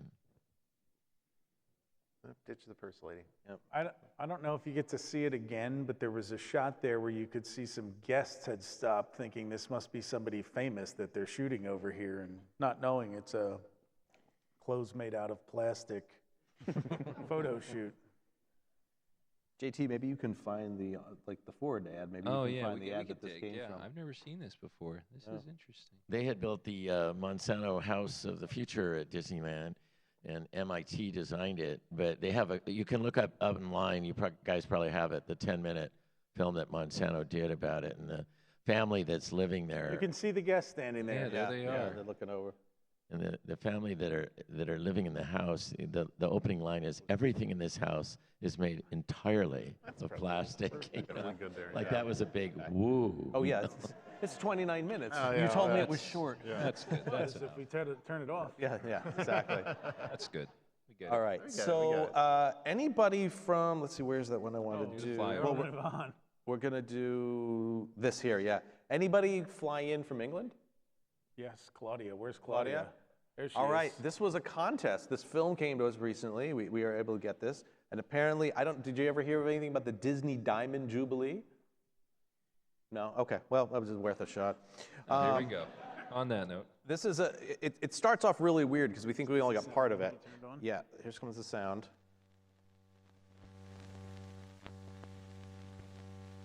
It was a contest. With special alloy wheels. Top quality features with sporting yet economical performance, plus 4-seater comfort with large, easy-to-load luggage space. The holiday of a lifetime for 4 families at the Walt Disney World Holiday Resort, home of the famous Magic Kingdom and the fabulous new Epcot Center, where unparalleled adventures await you. Your holiday will start in comfort and style on board a British Caledonian wide-bodied jet to the new Atlanta Airport. Make an easy connection with Eastern, the official airline of Walt Disney World, and take a short flight to the heart of Central Florida, Orlando. British Caledonian and Eastern, the perfect way to reach Walt Disney World. Stay in one of these 5 luxurious hotels at Walt Disney World Village Hotel Plaza, located inside the Walt Disney World Holiday Complex. At Epcot Center, witness human and technological achievements. Sample the cultures of various countries. Epcot Center is a celebration of ingenuity, imagination, and hope for the future. You can win one of 100 new Kodak disc cameras. Easy to load, completely automatic, and no need to focus. The new Kodak C8000 does everything for you. Win one of 60 new Sport Goofy encyclopedia sets of 25 and a selection of Disney books from Purnell's, the leading children's book publishers, or 200 yearly subscriptions to the Disney magazine. Come and see a Disney picture at this cinema and collect your entry form from the box office. Disney's Diamond Jubilee, a celebration of 60 sparkling years of the finest in family entertainment. That was 1983. 1983, yeah. So I don't know why it just starts off with the car and no sound, but it was obviously a trailer that was run, inside of the movie theater to get you to do that. Preempted by Cheese or Snow. Yeah. You will get that reference. All right, we have 2. The Miles family is here, and they went... Not my family. No, a different Miles family. They've become part of our family, but yes. They went thrifting for us down here, and their family has been helping us with the computers and with the video and everything. So they went thrifting. Yes, thank you very much to them, because they've done Since they were in elementary school. And they stumbled across this 35mm print at this flea market, and they sent it to us, and they said, hey, it just says MGM on it. I'm like, oh, we'll take a shot. So we had 2 really cool things, and I'm just going to start this. It's silent. This is a really rare. It's a student film. They rented a helicopter, and I think we wound up tracking down who these people were and stuff. And these are incredible flyover shots. Look at them all watching. There it goes. Yeah, there they are. They're waving goodbye. Taken off from the helicopter. Somebody's filming on the ground, That's from the Stolport there too. And you're going to see some amazing shots, not only of Bay Lake and MGM under construction. We've used this footage sometimes in some of our opening things, but it's you know, bioreconstruct when he was in college. That's right. That's right. So we'll let this run, and there's a second part, and then we'll pick some few quick ones before we end it. I mean, would they have had a problem flying this low? I mean, you don't ever see helicopters this low. I think they had permission. Okay. Yeah. All right. Something we looked up the producer or something. We found did. The professor, I believe, right? Yeah. There's the Starburst dock that used to be there. They use them in a lot of places. And the Bullseye pool that's still there. It's been there since opening day. Yeah. This is about 80. It's 88. That was right before they sunk it accidentally. The date was actually on the beginning of the film. Did I miss that too? You did. It was actually the guy on the little guy's clipboard. It was the date. There we go. Oh, thank you. You're coming to all the movie Thank you for nights. your attention. Happy birthday.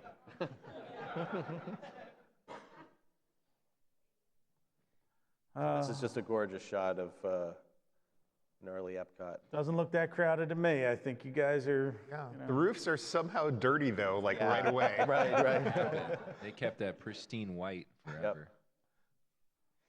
Odyssey still serving burgers, and there's Kids, Wonders of Yeah, Life. they're building the wonders of life. There. Do you want us to go back, Bunny, so you can see it again? And that's that's the pad where Equatorial. Yeah, that's where Office Equatorial Office is supposed to be. Yep. But it makes a great refreshment stand if you're not going to drums get a there. full position. Well, it's a long Play way that. around from. There's If all you the wanna empty rock. pads they could have built countries on. Yep. There's a restaurant that's not open though. Or did it reopen? What's all that stuff in the lagoon? Marrakesh? No, it didn't. Right? So it's a lounge. It's a lounge. It's a lounge now. Oh, okay. International Gateway would be not there yet, Yep. right? Yeah. There's Wonders over there again. Over there, there's the Skeleton of Wonders. Yep. And you can see Hotel Plaza, and that's the Hyatt Regency Grand Cypress on the far left. It's always crazy to me how close things really are. There's the seas, backside. Yeah, because when you're in a park, it feels like it takes. And here we go over the under construction studios. You can see the steel for Slinky Dog still sitting there. Yeah, that's the site right there. I mean, some of these shots rival some of the ones that we've seen on official media, which is it's really amazing. But look at all that. What was that in the back? It's a parking lot. Is that the parking lot? Yeah. Well, that's your backlot tour right there, isn't it? Yeah, those are the bungalows. Oh no, that's the yacht and beach being built back there. Oh, okay. Yeah, that's what that was all being cleared. You just reminded me that we've been for years wanting to ask some of those original Epcot guys who we had here today why they called the Avenue of the Avenue Stars. of the Stars around the backstage at Epcot. So there's the animation building, right here being, and that was this was the original tram Right. where you get on the tram. Catastrophe Canyon right there. Right. Yeah. And then There's the back houses. lot. Yeah, the house. It's a Golden Girls house. From the rear. There's The sound tank, effects. right, the special effects tank, New York Street. And that's where you pulled through, and this was the Right, costuming and effect shop, more of the bungalows. Is that the Marriott World Gateway straight ahead? Here, right there. Yeah. We're getting yeses. So Great Movie Ride doesn't have a roof yet, does it? It's just. Well, Oh, is it over yeah, there? it was over Okay, there. okay. Uh-oh. That's his Don't hand. look. Oh, Go. yeah. So you can just see the ship there in the water tank. They haven't filled in, no battleships yet. The fans are in place. That's nuts. Indiana Jones right up here. Oh, theater. the whole restaurant complex hasn't been built yet. It's just the backside there. Oh yeah, the top on Yeah, the Grumman's Theater doesn't have the. Yep.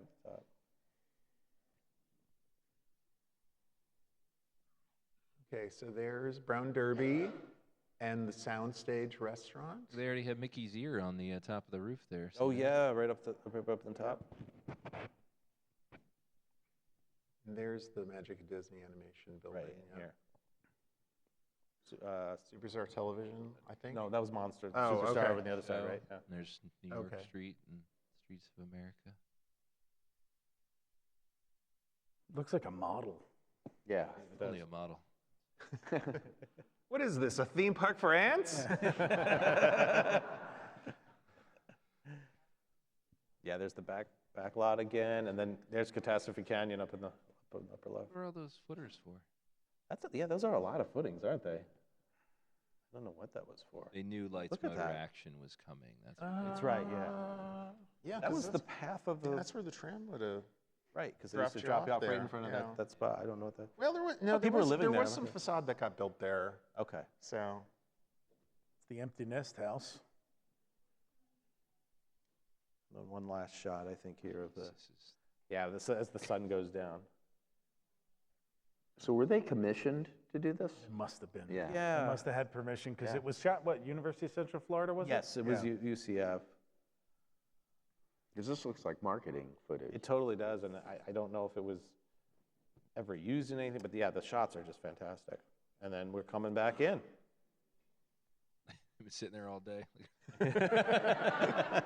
He's waving his hands up like, hey. Come on in. So, thank you. Thrifting find. That's crazy. So I know you wanted to show something from this film. I'm going to just fast forward to the part because you wanted to talk about this. So let me go through. And again, I know everybody's going, stop, stop. It's all right. Now I got to find it though. Oh, here it is. So I'll stop it when it comes up here. So you can, okay, good. So, there you go. Right. So this is where the Cinderella fountain is with no Cinderella fountain. And no painting behind it either, where you crouch down and the crown comes on there. So. And there's just bubbling. They're just bubblers. I thought it was always I assume drink. Are they? Yeah, they're drinking just, fountains. They just never turn off. It's like They being don't in a turn off. dentist's They would office. just, where that's the water only way to just- keep them from boiling.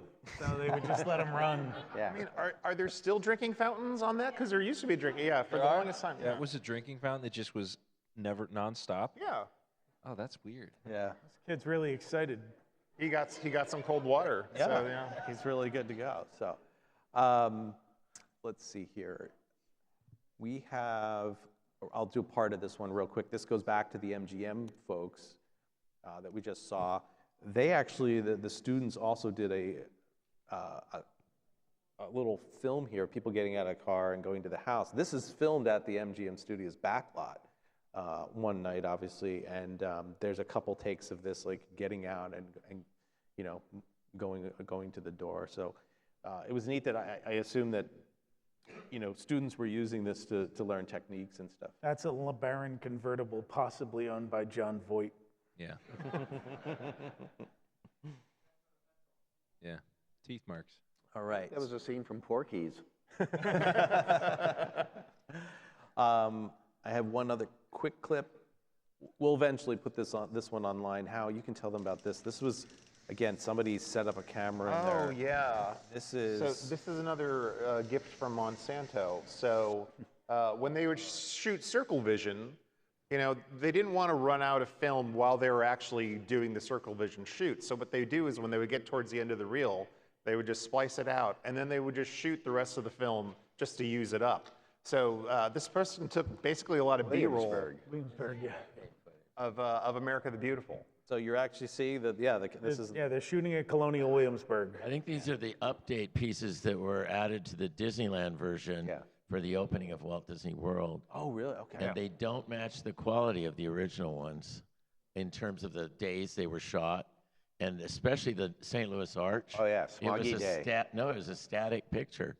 Oh, yeah, They that's just right. took a 360 picture, and so the grain pattern, that was the first time I learned about grain. Play the news In the theater, you could see all the 9 panels changing or moving, but the grain was all stationary, and that's how you could tell. And on top of it, it was a smoggy day. Yeah, it was. And there was a "Don't walk on the grass" sign, and they'd put a little bit of foliage in front of it, but you could see it through the bush. That's what I'm checking for. Let's just open it up and see how long it All right, we're going to play, I think, 2 more things. That as we exit the stage, we're going to play the preview of Walt We're on the Disney preview World. film.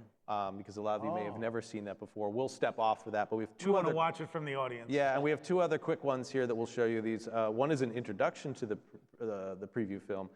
But Brian's like keeps poking me and saying, "What is this?" I don't know what it is. It just looks cool. It looks cool. So here we go. I should check how long it is. It's 10 minutes. Do you want to run it? Well, let's start it and see what it is. But okay. I've been up since 5.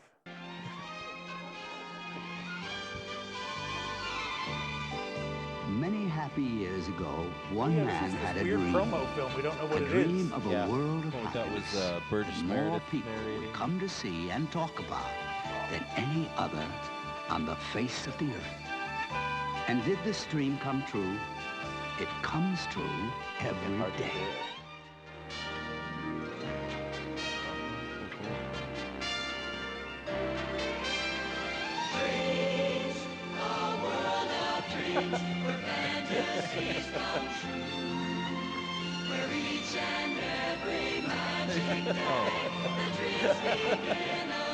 So our next video, you're going to do that to us, right? Yeah, we're gonna fade in and out. And Look how fast that monorail's He's going. humming. Is Tom Nabby driving that? But in every corner of this amazing place, the unbelievable exists. And we have to ask ourselves, is this real or is this fantasy? The answer is, it is both.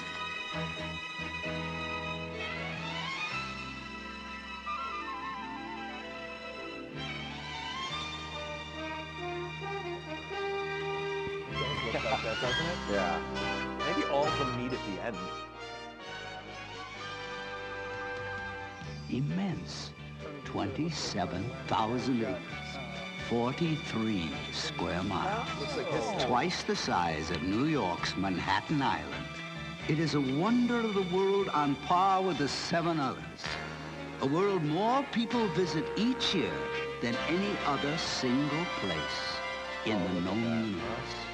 Yet, were it not for dreams, it would not exist at all.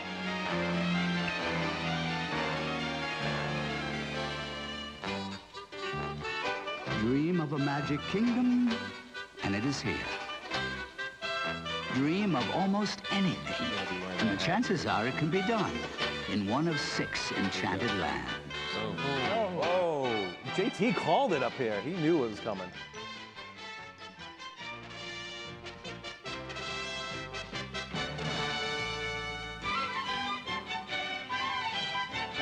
Whoa, that's 3D.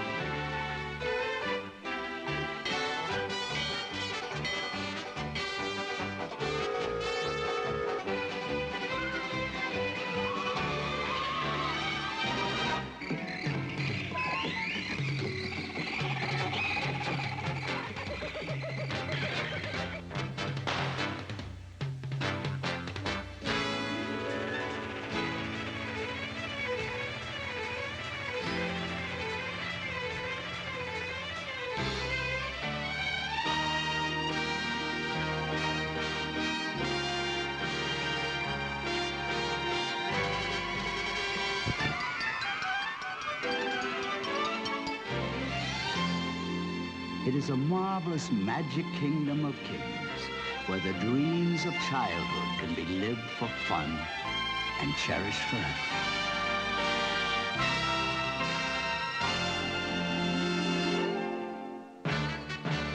Elsewhere in this most unusual world, there are different dreams of fun. Here almost anything a dreamer has ever dreamed of doing can at long last be done. He's ready to just tear out of that. There he goes. Cypress Gardens. Whoa! Wait a minute. They never went that fast. Life can be lived in the frontier past. Life can be lived at a slower pace in an enchanting waterside village. It can even be lived in another place, say, a tropical island.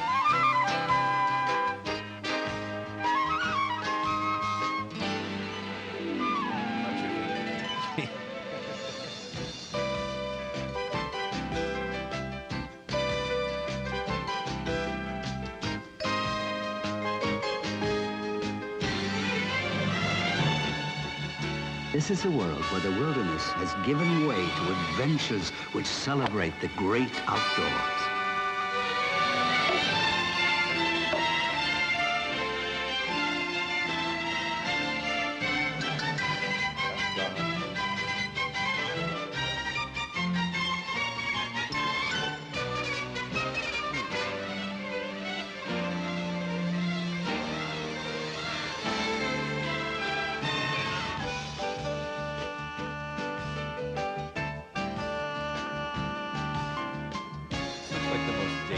Vacation ever by today's standards. But we did it all back We then. removed the governor from the speedboat. We were out of here. A world where reality steps aside and let dreams come true. And they do. But beyond this world's magic kingdom, beyond its lands of outdoor fun, there lies another, perhaps the greatest testament to the power of dreams.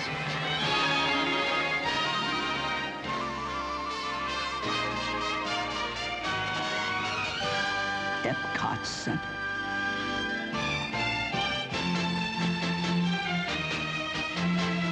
The culmination of over 15 years of planning. A world of imagination over twice the size of the Magic Kingdom. Here, dreams of all the world come together and come to life.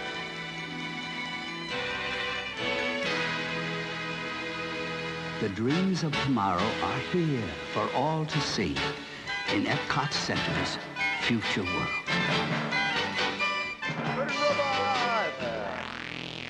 To discover them, the past must be explored. Tomorrow must be touched. And that part of us which dreams must be taken to places it has never been before.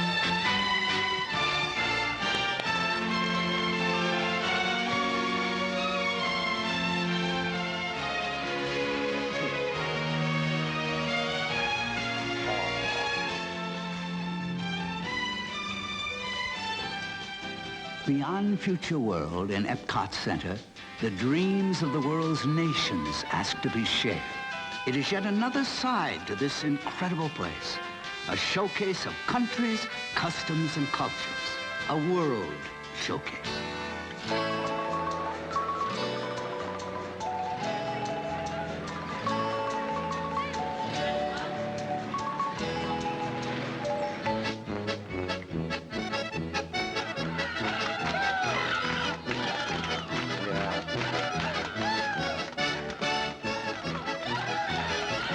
It is a dream, but most certainly a real one, to visit so many nations in a single time, a single place.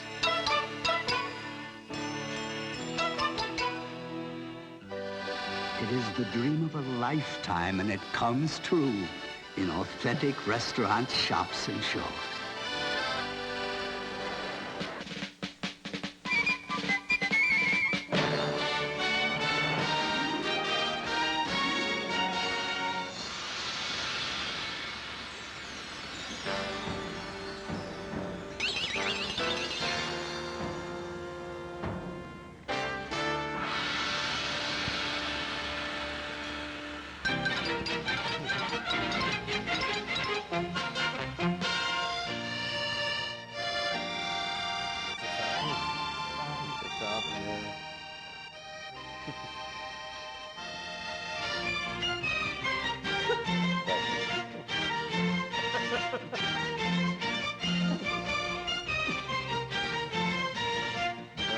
Shopping more.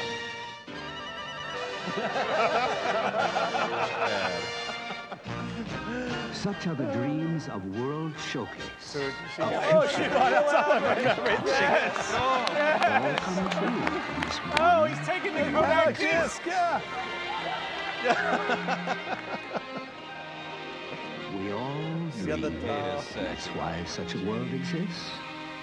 A world created by the dreams within one man. But which He's lives sad he on. didn't get anything. I got no clothes. He's going home in the same shirt. At the day in World Showcase. Where are their parents? Oh, she Stole that hat. Yeah, totally. This is the greatest film ever. It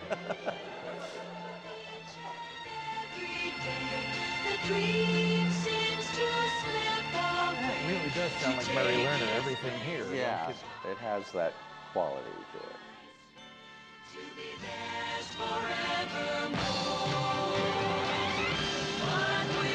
Oh yeah, I know.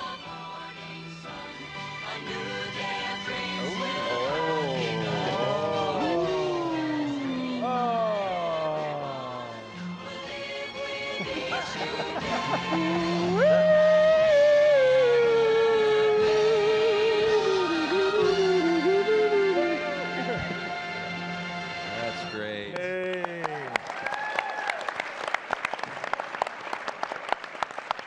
That was classic. So I caught the date on that one. 1984. 1984. Yeah. So, all right, so what we're going to do, first of all, I want to thank everybody coming to movie night. If you don't follow us on YouTube, please do, because when we announce the movie nights, they'll automatically, if you subscribe to us and then you sign up for the movie night, it will automatically remind you that, hey, they've started their live feed. So if you like what you saw tonight, once we get back and we actually want to talk to each other again, so it'll be a couple weeks. We'll definitely have to put some together. We still have hundreds of films in the archive that we need to share and get out there. But I want to thank Tony, Tom, and all of you for coming tonight. Yeah. Really appreciate the banter and fun times. And like, Paul, thank you for the corrections, Paul. Exactly. That was fantastic. We learned things tonight. Yeah. And if somebody would like homework tonight, they can find out what that film was, because My guess is that what they used to do was make like 10-minute travel logs that they would send around to AAAs and women's club meetings and things to be projected in the hopes that you would book a Disney World vacation. So that's what it looks like to me. But I liked your guess of, you said Murray Lerner, you think it? Yeah. Murray Lerner. It has a lot of the hallmarks of a Murray Lerner, who directed Magic Journeys. So. Yeah. So we're going to exit the stage. We're going to start up here. You're welcome to stay or move on. I'm sure most of you have never seen this, so you're probably going to stay on. Runs about 20 minutes. Everything will be ended by then. We need to then vacate the room. But this is the original preview film that was shown in the theaters. In the preview center. In the preview center and the theaters to show what was coming. You're going to see some super rare footage of models. So if you record it with your phone and then go sit in the parking lot of the Amateur Athletic Union, it'll be just like you were at the preview center. Exactly. So you're going to see some amazing footage, models and Western Expedition. Oh, and some great artwork that I haven't seen otherwise, like in other places. So this is fully restored too, right? This one's been restored. It's only in 1080p, but we actually have it in 4K, which is pretty cool. So, yeah, it was a big 16 millimeter print. Yeah. You're not going to put it in 3D? 3D. I don't have a stick for it yet. So, thank you very much for coming. We'll start this in just a second. I will. Once you guys get it.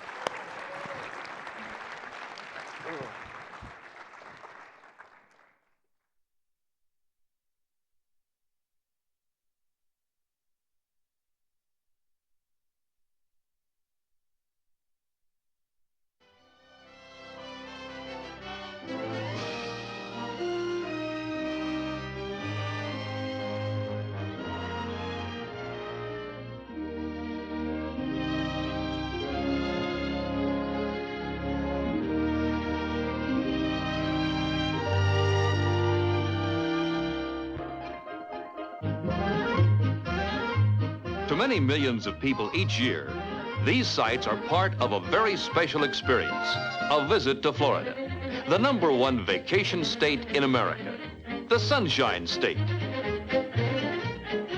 The state where all roads lead to year-round recreation and relaxation. Near the intersection of two of these highways here in Central Florida will soon be the entrance to a new landmark, the gateway to a project so vast that from its very beginning, it has been called a whole new Disney World. Today, the only way to drive from this point through Walt Disney World is over a narrow road. Even now, stands of pine and cypress trees and broad grassland meadows combine in a landscape of scenic natural beauty. Tomorrow, beginning October 1971, this road will become a broad boulevard bringing millions of vacationers to the very edge of a whole new vacation kingdom. This is Walt Disney World tomorrow. Through the skills of the artist and a bit of imagination on our part, we can journey into the future to participate in a new kind of vacation experience. Here, in the Information and Reception Center, we'll introduce you to our destination resort, as though you were actually a visitor after its opening.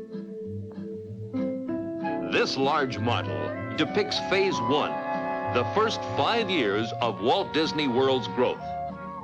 The main attraction, of course, is the new Magic Kingdom theme park.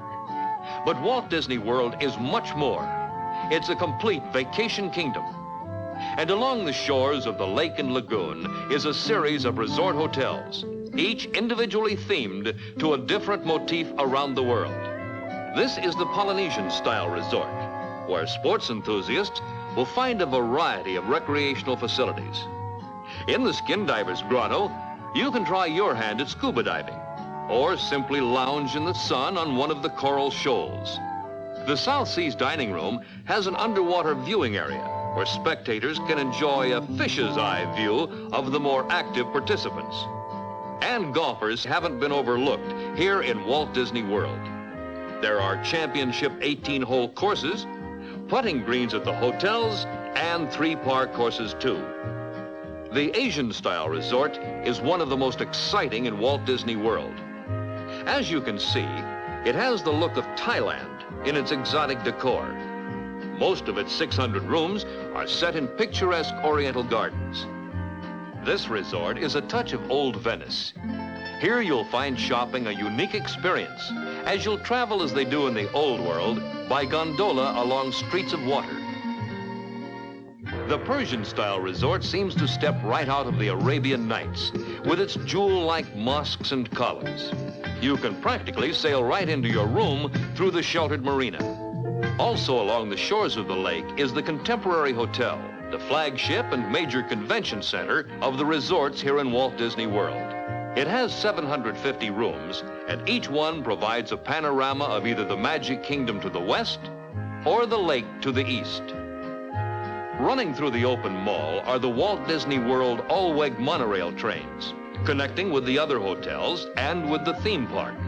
It's one of several unique transportation systems that make getting around a breeze here in Walt Disney World. For those who prefer a more leisurely approach to travel, the excursion steamers also sail to and from the resorts and theme park over the waters of the lagoon and the lake.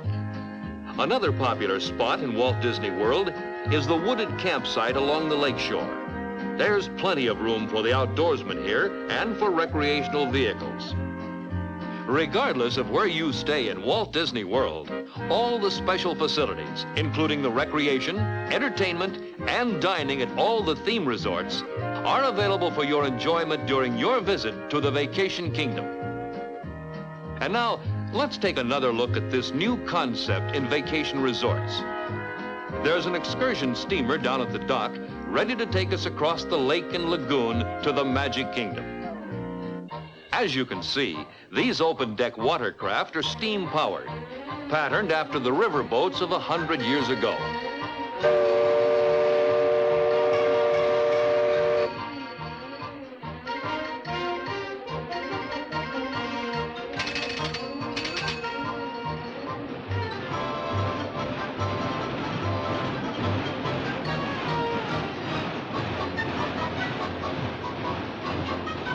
Like her sister ships, the Osceola stops at all the hotels in Walt Disney World. So if you're really energetic, you might, in one day, go sailing after breakfast in Venice, skin diving after a Polynesian luncheon, and dancing after an Oriental dinner. On second thought, let's make that 2 days. And you had better reserve a 3rd day to explore the Contemporary Hotel and the Persian theme resort. The broad sandy beaches extend for more than 4½ miles along the shoreline. They're always open for swimming, picnics, or just plain relaxing in the Florida sun. Out here on the open water, sailing and boating are popular pleasures. And of course, a favorite recreation activity here on the lake is water skiing. Just ahead is the entrance to the Magic Kingdom, where passengers disembark from monorail trains and the water vessels of our Walt Disney World fleet. And now, as we enter the Magic Kingdom, old-fashioned Main Street will be our first stop. Here is America at the crossroads of change, when gas lamps were giving way to electric lights and horse-drawn vehicles were making room for the newfangled horseless carriage. A ride down Main Street aboard a horse-drawn streetcar is just slow enough to let us catch a glimpse inside some of the old-fashioned shops and buildings along the way. Oh, the fireman's band is gonna play, so meet me down on Main Street. They'll play ta-ra-ra-boom-dee-ay, parading down on Main Street. We'll pause a while at the popcorn stand. What an evening in it ran. Our little hometown is a fairyland down on old Main Street.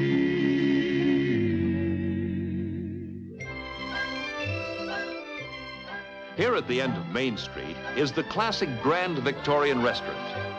The band in the gazebo performs concerts throughout the day, and the excursion boats passing by offer a scenic cruise along the canals for a glimpse into all the lands that radiate out from this central hub. Some of the attractions of the Magic Kingdom are already popular favorites of the millions of people who have visited California's Disneyland. But many more will be new and unique to Walt Disney World. With that thought in mind, let's have a look around. Frontierland, the Old West, where life is much as it was a century ago.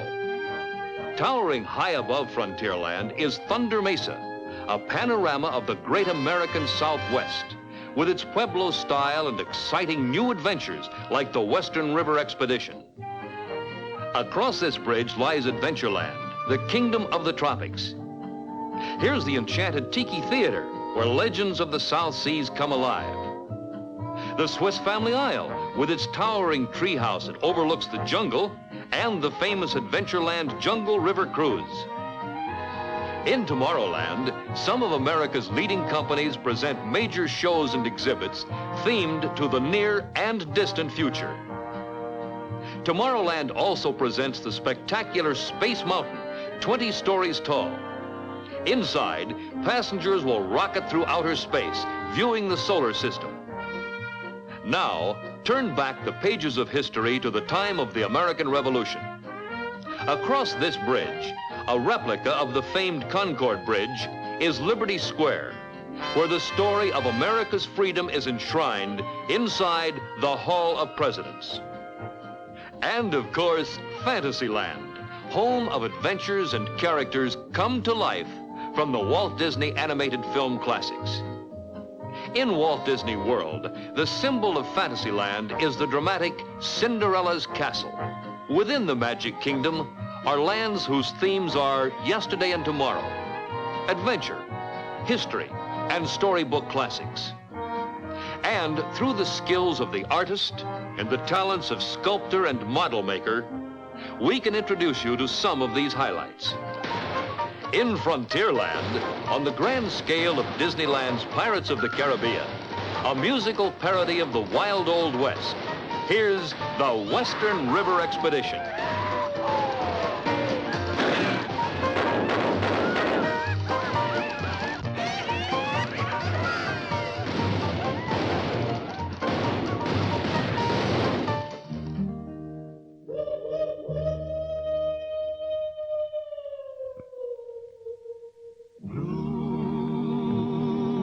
Shadows on the trail,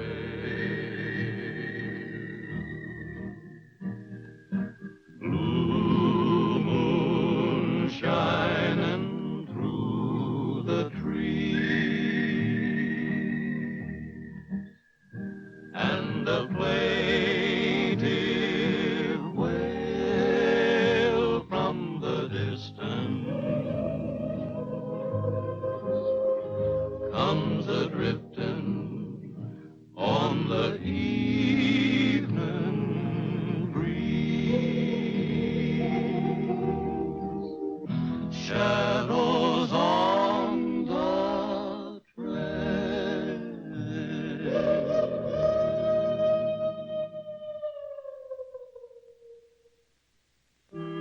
In Liberty Square, perhaps the most dramatic show in the Magic Kingdom, One Nation Under God, an audio animatronics production presenting lifelike and life-size the 37 presidents of the United States. If a free world is to endure, then the principles of self-government must be perpetuated. The Constitution is the rock, and the leaders of tomorrow must be as dedicated to its preservation as were the leaders of yesterday. In this Hall of Presidents, we may pay them homage. These immortal men, whose illustrious names have been indelibly inscribed upon history's roll of honor. From these men, the free world may take new inspiration and hope. And if it be wise, new wisdom from old words of prophecy. In Frontierland, a country and western hoedown, starring on stage the zaniest troupe of performers ever assembled, the Country Bear Band.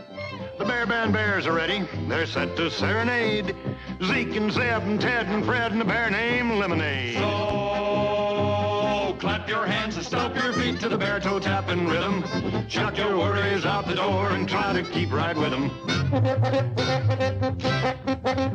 The band is serenade. Yeah, boy. Now we're ready for the show. That's right. Besides this bear band flim flam, there's a bear actolio.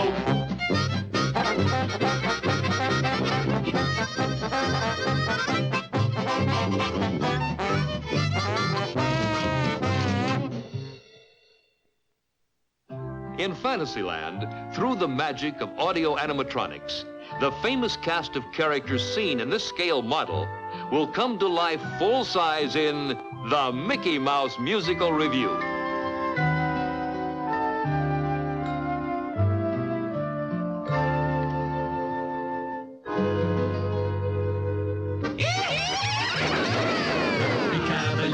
Three gay caballeros, they say we are birds of a feather.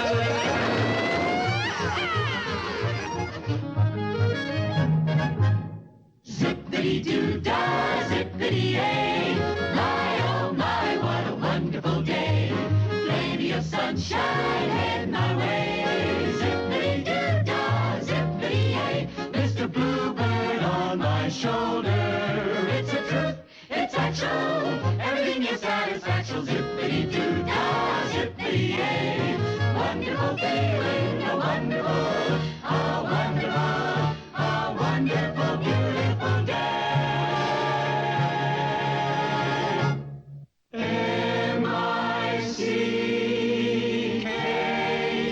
M-I-C-K-E-Y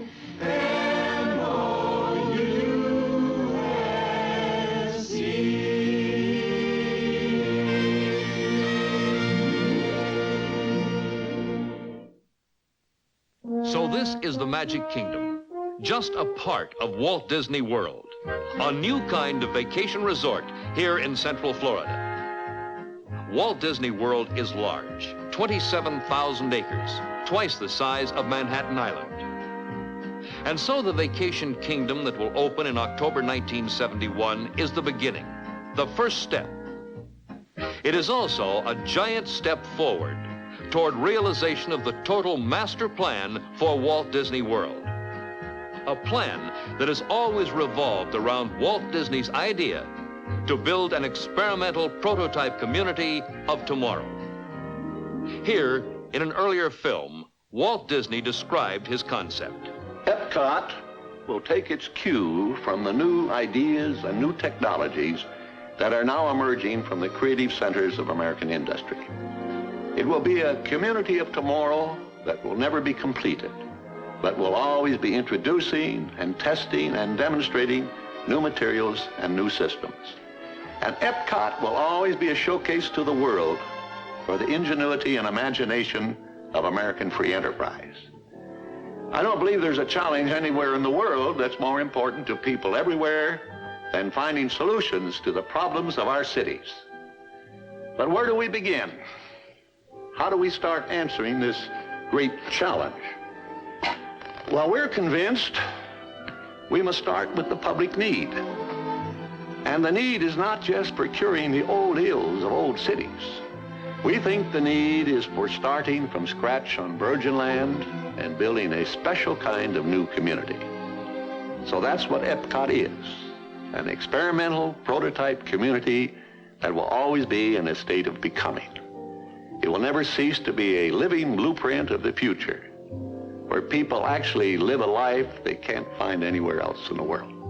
And most important of all, when Epcot has become a reality and we find the need for technologies that don't even exist today, it's our hope that Epcot will stimulate American industry to develop new solutions that will meet the needs of people expressed right here in this experimental community. Today, this wonderful dream is beginning to unfold. Dozens of companies have expressed strong interest in meeting the challenge of Walt Disney's goals for this vast project. And two of them, United States Steel and RCA, are already creating and establishing major prototype systems in Walt Disney World. Technical innovation in construction will keynote the first two hotels in Walt Disney World, the Polynesian and the Contemporary. All 1,400 rooms of these two hotels will be built by United States Steel through unitized or modular construction.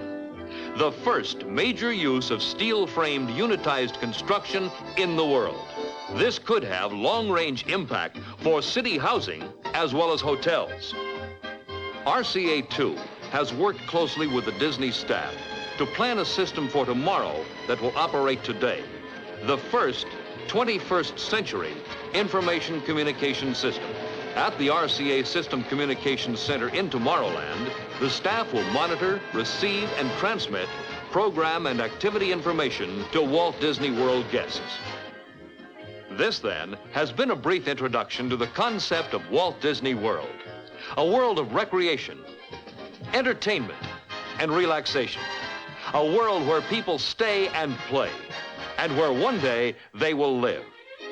This is Walt Disney World, opening to the rest of the world in October 1971.